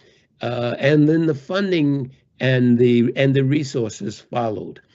We have to, well, I think that this very platform, the genius of this platform is it brings young people together in a way that would be otherwise more difficult and provides tools. And so if we can continue to do that, to simply provide the platforms and the tools, and as you said, Dr. Chetty, and Dr. Letseka, you know, our experiences, sharing those experiences with young people. The current platforms through social media and the tools that are available to young people today can generate those funds. I mean, just think about, I'm going too long, Dr. Chetty, but let me make this last point. Just last week, when here in the United States, the Vice President of the United States, Kamala Harris, decided to run, and President Joe Biden gave her that space by stepping back. Instantly, within 24, 48 hours, $100 million, $200 million was raised. It was raised in very small sums of money. And that's because of the vision that young people, and much of that money came from the very young people that we are talking about today. And so the money is there. What doesn't exist is the platforms to aggregate that money and the frameworks to direct it. And that's the challenge for young people today, not to wait for permission from others to create these frameworks, but to act, to mobilize and organize themselves.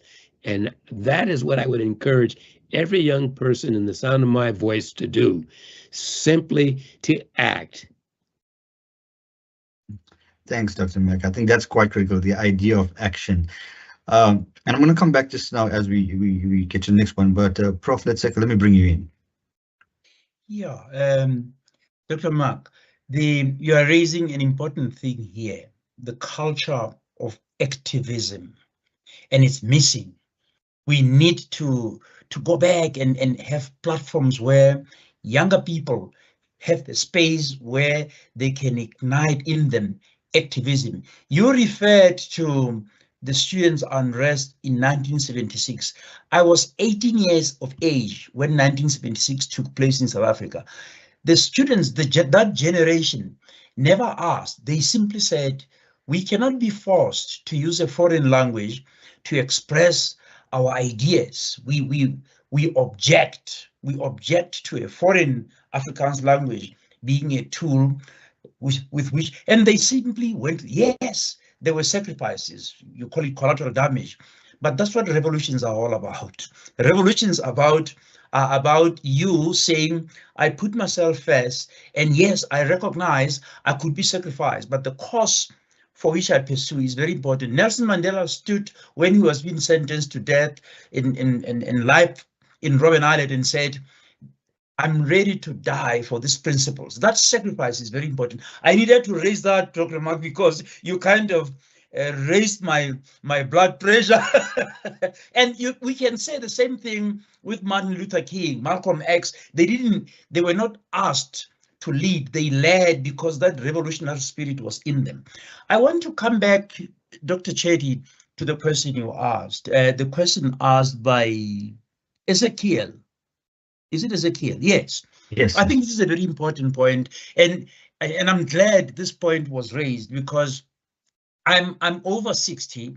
I'm approaching 70.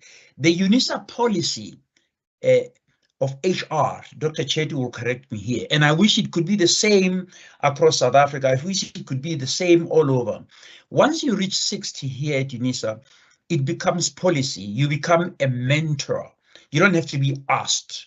Policy requires you to be a mentor. I'm a full professor. I'm a professor extraordinarius. I'm a distinguished scholar. The question I was asked was, why do I have to selfishly drive projects and keep publishing on my own? I've reached the ceiling. What else do I need? So the policy basically says we should work. Dr. Chetty here is my mentee. Here he is. I don't apologize. He's my mentee, and he's one of my, he has a doctorate. He's my mentee. I've got about 8 of the younger people the age of Dr. Chetty who are working with him. I've established book series and I brought them in. I've given them the space. We are co-editing, but it's for them to basically run with the project with me as a series editor. The questions are very important coming from Ezekiel. Older generation should embrace the younger generation by sharing wisdom, and it's very important. The role that we do, and the reason why in institute like UNISA, I've been recalled from retirement mainly because I drive a huge UNESCO project, and to allow me to go into retirement would be a waste. But what is the other purpose of bringing people like us back into the system? One, it's just called knowledge transfer. So these questions are speaking to the importance of knowledge transfer. Old people, experienced people like me, I mean, we bring vast amounts of experience. I'm a fundraiser. I've raised millions and millions of rands. I've generated so many projects. When I bring young in, I transfer this knowledge. And that's what this question is very important. It doesn't even have to be asked. It's a matter of principle. I didn't expect to be asked to come to university, even if the university didn't bring me in. I had projects I would work with my people. I wish it could be that culture that gets embraced on a global scale. Yes, sometimes old people get cuckoo. When an older person like me gets to that stage of senility, let them go and rest, because then they become a nuisance. We have to recognize that. So I hope, Ezekiel, I've answered you. At UNISA, it's a policy. We are obligated by policy to mentor. I've got 8 postdoctoral fellows. I've got 12 young people with PhDs that are working with me. I've got my master's and doctoral students, and all of them, I'm driving them towards growing their careers. I mean, I've just concluded a fellowship with a young Nigerian, and he spent 3 years with me. We have published 18 research outputs with him in 3 years. We have co-edited 2 books. That's the kind of knowledge transfer that I think it should be. And when I let them go, they are academics in their own right. And I think every one of us here owe it on ourselves to basically assume that responsibility. One of the things that I will close in is this notion in Africa, Denzel, you probably are not aware of. Older people fall into a particular societal culture called gerontocracy. And I think we should move away from that. The world is defined by old people. No, we share. We should engage with young people, share with them, but let them be. The idea is for older people to provide supportive and enabling environments for young people to flourish, but not to dictate or clone them in their image. I'll pause. Thanks so much, Prof, for those wise words as well. And I think that's critical for us, because we can see from the chat that that's quite an important part that is coming out. Yeah. Jose, and then I'm going to ask Keshav for a last round of questions that we can ask the panelists as a closing comment as well. Thanks, Jose. I would like to return to the opportunities that in the framework of all these comments that we are having in this space, that talking about the mobilized youth, the youth tools that they are going to get through this kind of projects. It's an opportunity for the organizers, for the allies, for the colleagues of these kind of projects to share with the youth participants which could be the next steps after the MOOCs models of this kind of course. And it always has been a concern that I have had in the past with the UN models, with universities, with youth leaders or youth, which is the next step. And I think that it will be nice, this opportunity to this course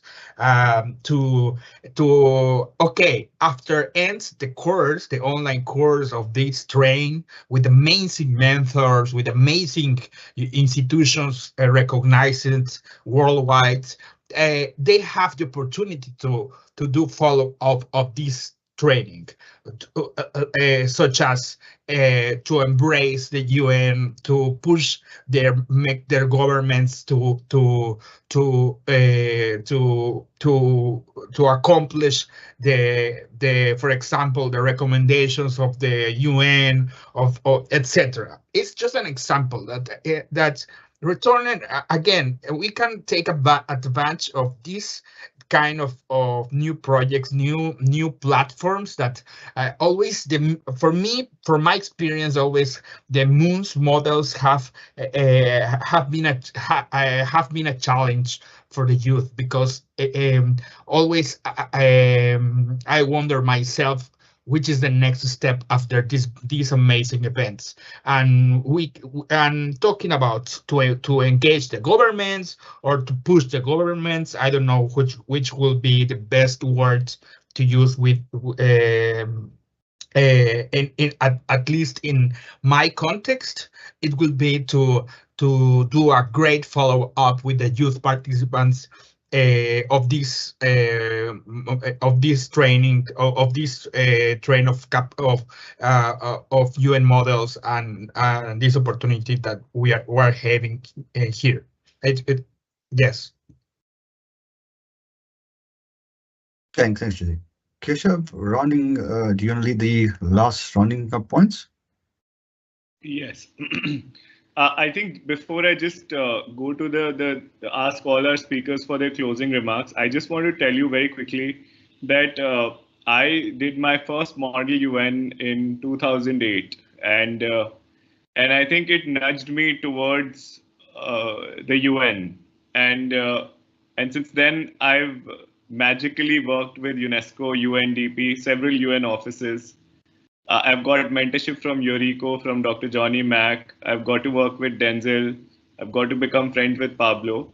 So I think, and I didn't plan any of it when I started off as a young person. I was as unsure, uncertain as to what is really happening.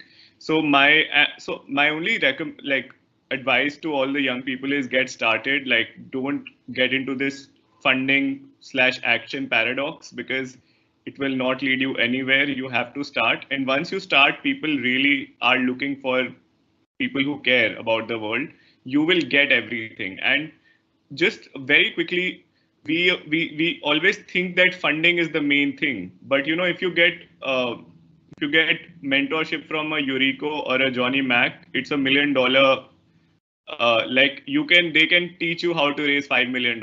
So somebody offering you $5,000 and somebody giving you mentorship, you have no idea how much value can be added through simply mentorship. So seek a lot of non-monetary resources, because there's a lot of that going around the moment you become open to seeking those.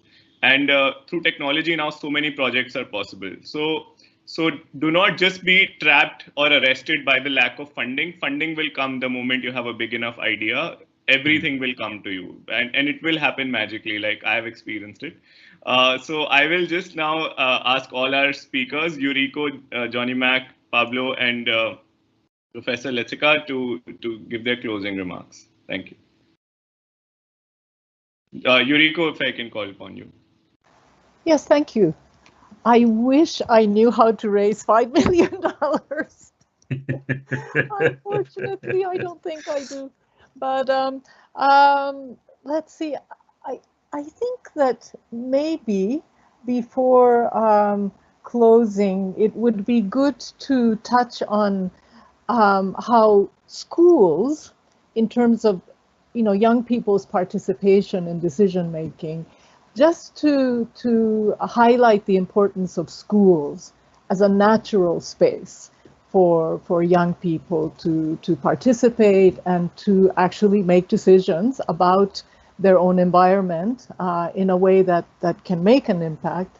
And I think it's especially important now that in many parts of the world, including in Latin America where I am, there's a tendency of reducing public investment in education because of economic difficulties, this tendency towards austerity, despite evidence pointing to the fact that even in the worst kinds of crises, you need to protect investment in essential services like education and health. So I think that's an area where young people in their activism can stress and demand that public investment in education be maintained, be increased as much as possible. And in fact, in Costa Rica, the university students are precisely in that process, which I am happy to see. And I think education systems need to be reformed as well, so that they're not only focused in the inside of the school, but to be looking at the community as a whole, so that all young people and children of school age are in school and stay in school and are actually helped to learn in a meaningful way. And I think teachers need to be trained more so that they're able to do that, and rewarded more for engaging with students in the school, young people in the communities in such a way that they actually do support them to participate and to learn and to really fulfill their capacities. So I would just like to leave that there. Thank you so much for this opportunity. I guess I'm next, Keshav. Keshav, I want to pick up where you left off, because I think you are exactly right. That when I was 20, if I had had a Dr. Letzica in my life, I would rule the world today. And so I think that, you know, again, when it comes to raising money, you are right, Keshav. If you connect yourself with persons who have had the experience and knowledge, it can reap very big dividends. Like you, Dr. Letzica, I've raised literally millions of US dollars in my career, literally millions. And I did that over time, but I've learned that there are ways to do it in a much narrower amount of time if you have the right relationships and are able to take advantage of the opportunities. The issue is being prepared when the opportunities come. And that's Keshav's point, I think. Keshav is a young man who has prepared himself, and opportunities continue to come his way. Focus on being prepared. Attach yourself to persons who have had the experiences that you would like to have in your own life. And I think you are right, Keshav. The opportunities will be there if you can only take advantage of them because of your preparation. I hope that's helpful.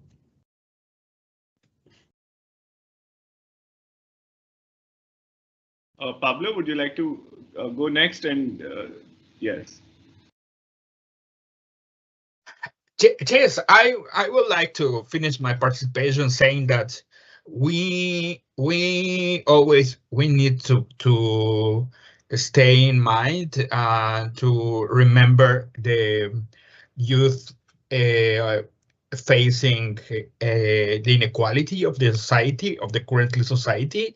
I think that beyond the preparation, like Dr. Mack has said, we need to keep moving forward with the youth living in the worst social gaps as we can imagine.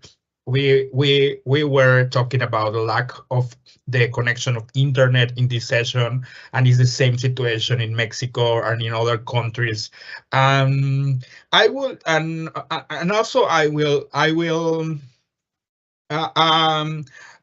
about the and finally I will say that yes, the capacity and the barriers for the youth to approach and to face all the challenges that we are having actually in the world can change, and it's a message that I would like to leave into the audience today. It's absolutely possible to change, and I support I support the idea, Dr. Mack, that if I have had these tools when I was, I don't know, 18 years old, 19 years old. Currently, I am 33 years old. Maybe I will be leading my country also in Mexico, or changing or stopping a lot of environmental issues. You know, Mexico is in Mexico, via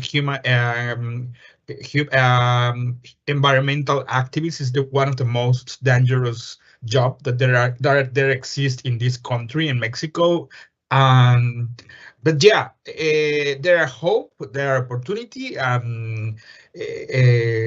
Yes, I again, I absolutely celebrate this new opportunity for the world to have access a tool like such as Moon model and online format to an affordable way to train, to increase the tools to face the challenges of the world. I will leave that, and thank you so much for the opportunity to share, Dr. Mack, Dr. Chetty. Thank you. Professor Letseka, if you'd like to go ahead.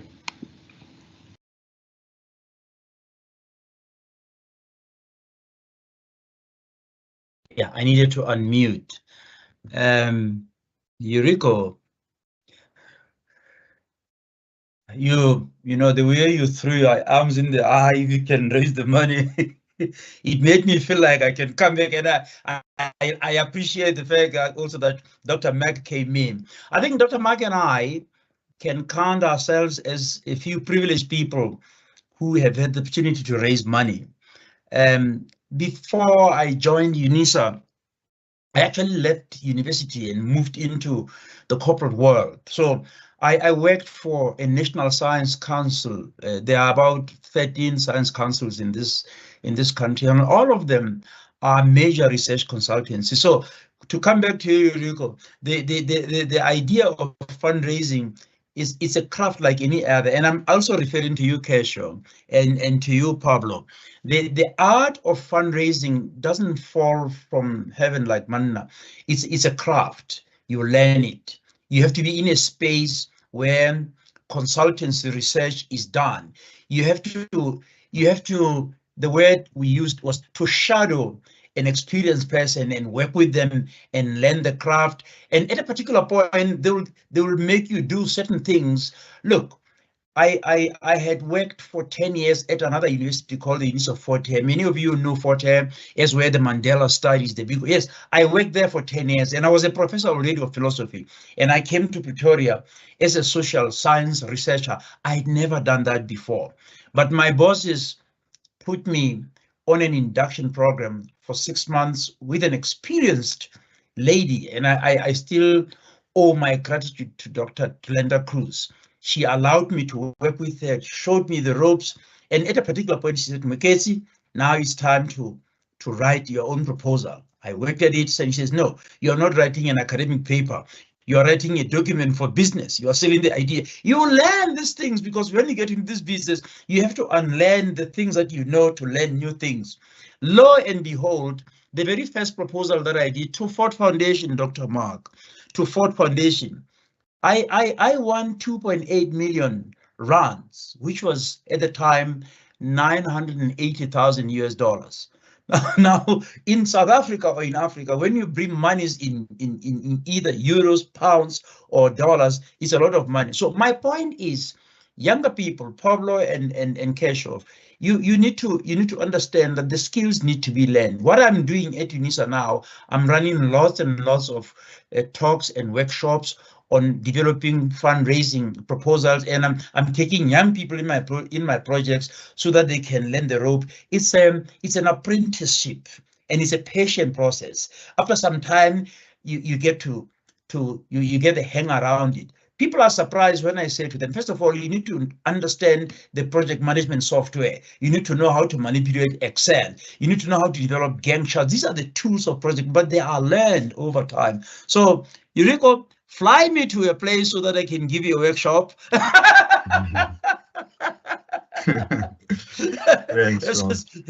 There you are. But yeah, that my contribution basically is that to the young people, all of those, even those who are listening, be patient. One of the things that I advise young people, don't always say, people here are looking for money to drive fancy BMW. Yes, it's the world we live in. But if you really want to have the human capital, you must build that on a very strong social capital. Those two capitals are very important, and you need to really immerse yourself in them. Make a commitment to volunteer, learn how it's done. That way you build the networks. Right now, I have a very strong. Yesterday morning, I was in Benoni attending the UNISA principal, but I was giving a keynote address in Beijing virtually. And so I do work in Beijing, in Shanghai, in Shenzhen, in Norway, in Sweden, in Canada, UK, US, and it's networks. So I have people across that we do consultants. These things didn't just fall from heaven. We build them over time and you sustain them. When you do good quality work, that work gets sold, it becomes a brand. People, they will say, we have somebody who does this. That's how so once you do, you get work done. Commit to doing it well. If you don't know or something is asked, somebody will always be there. Don't be hamstrung by pride. Let's learn, and let's humble ourselves to the fact that we do not know everything. And there'll always be an opportunity for us to know by assigning our skills. Thanks so much, Prof. I think you got cut out the last part. It seems as your network went down.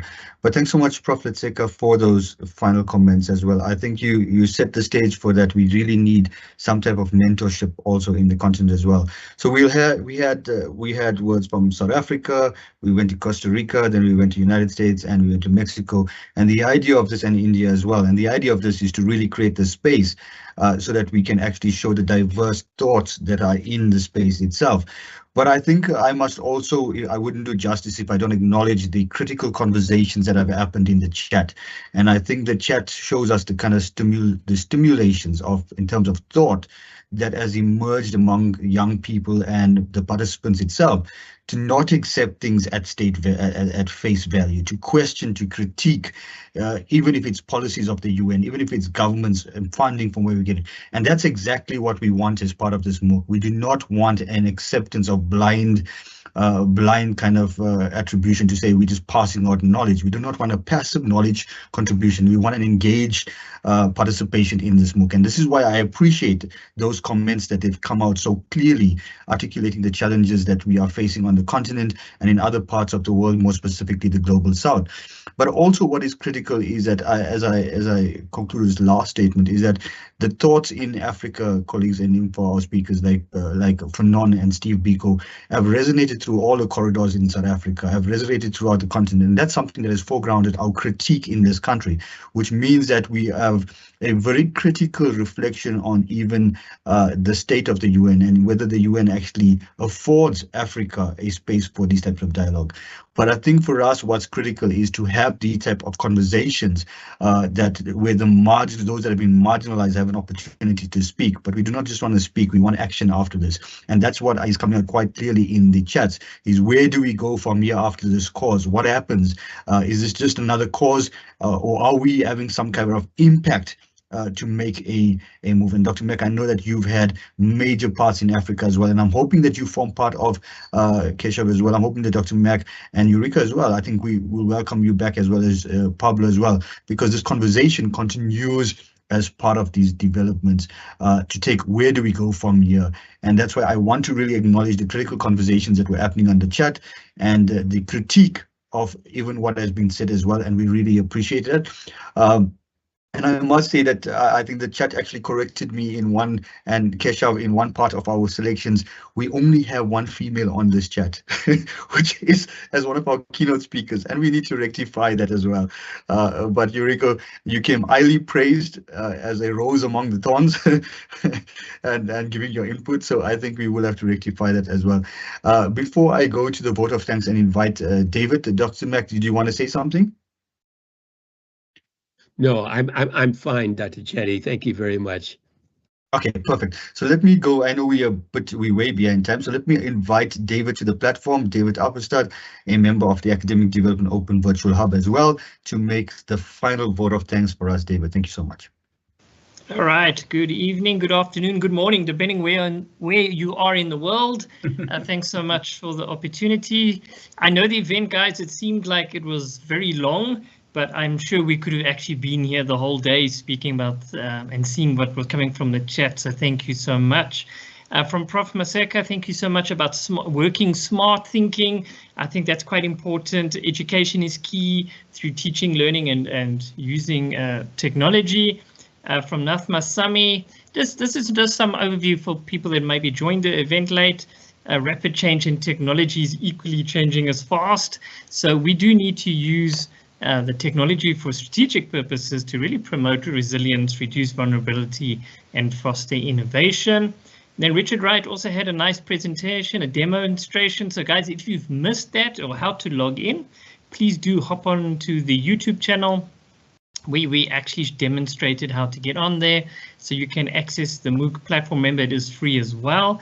And of course, the guest presenters, Yoriko, young people to engage with the United Nations. That's something that really came out strongly from her. Leadership and peace.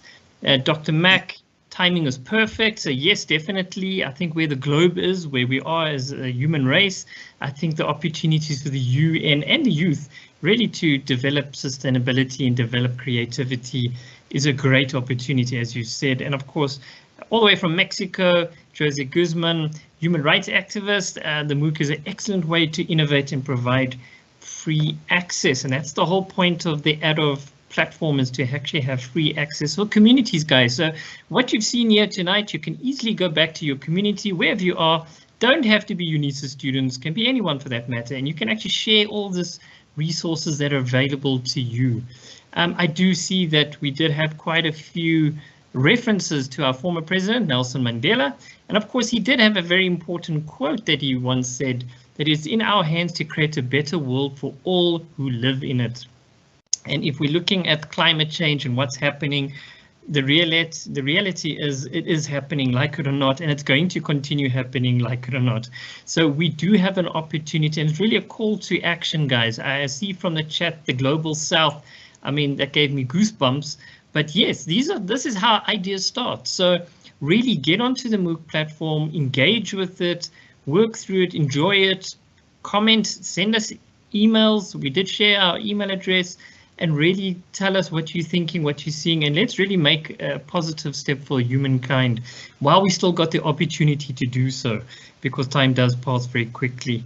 Just a vote of thanks. Thank you, audience, for the time and the fact that we've stayed a little bit over, but I see you guys have stayed with us. We really do appreciate it. For all the presenters from all over the world, it's really cool. But of course, right here from South Africa as well, from the university itself. Of course, the opening from Prof. Makhono, thank you so much. I know your schedule is always hectically busy. Of course, with ADOVH organizing everything, and especially the technical team in the background, making sure that the platform worked. And of course, to you attendees, thank you once more. It was really appreciated. And we hope to see you on the MOOC platform, engaging with us, and all the best with your studies. Back to you, Dr. Chetty. Thank you so much, David, for that. And as we conclude, please do register for the MOOC. I'm sure we will have some of our speakers as part of the MOOC, as well as part of guest lectures coming in. And we look forward to your critical conversations as we continue. From our side, we wish you all the best. And once again, thank you to all our facilitators, our presenters as well, and the team around the group that have been with us. But above all, we really want to thank you that have joined us. We started off with just over, I think it was just over 250 or so, plus on the Teams channel. Plus we had a cohort on the YouTube as well. So we had quite a good attendance for throughout the session. So thank you so much. And we really look forward for this critical conversation to continue. We wish you all the best for the rest of the evening and the rest of the week. Goodbye to each one of you. God bless and take care. Bye-bye. Thanks. Thank you. Bye. Bye.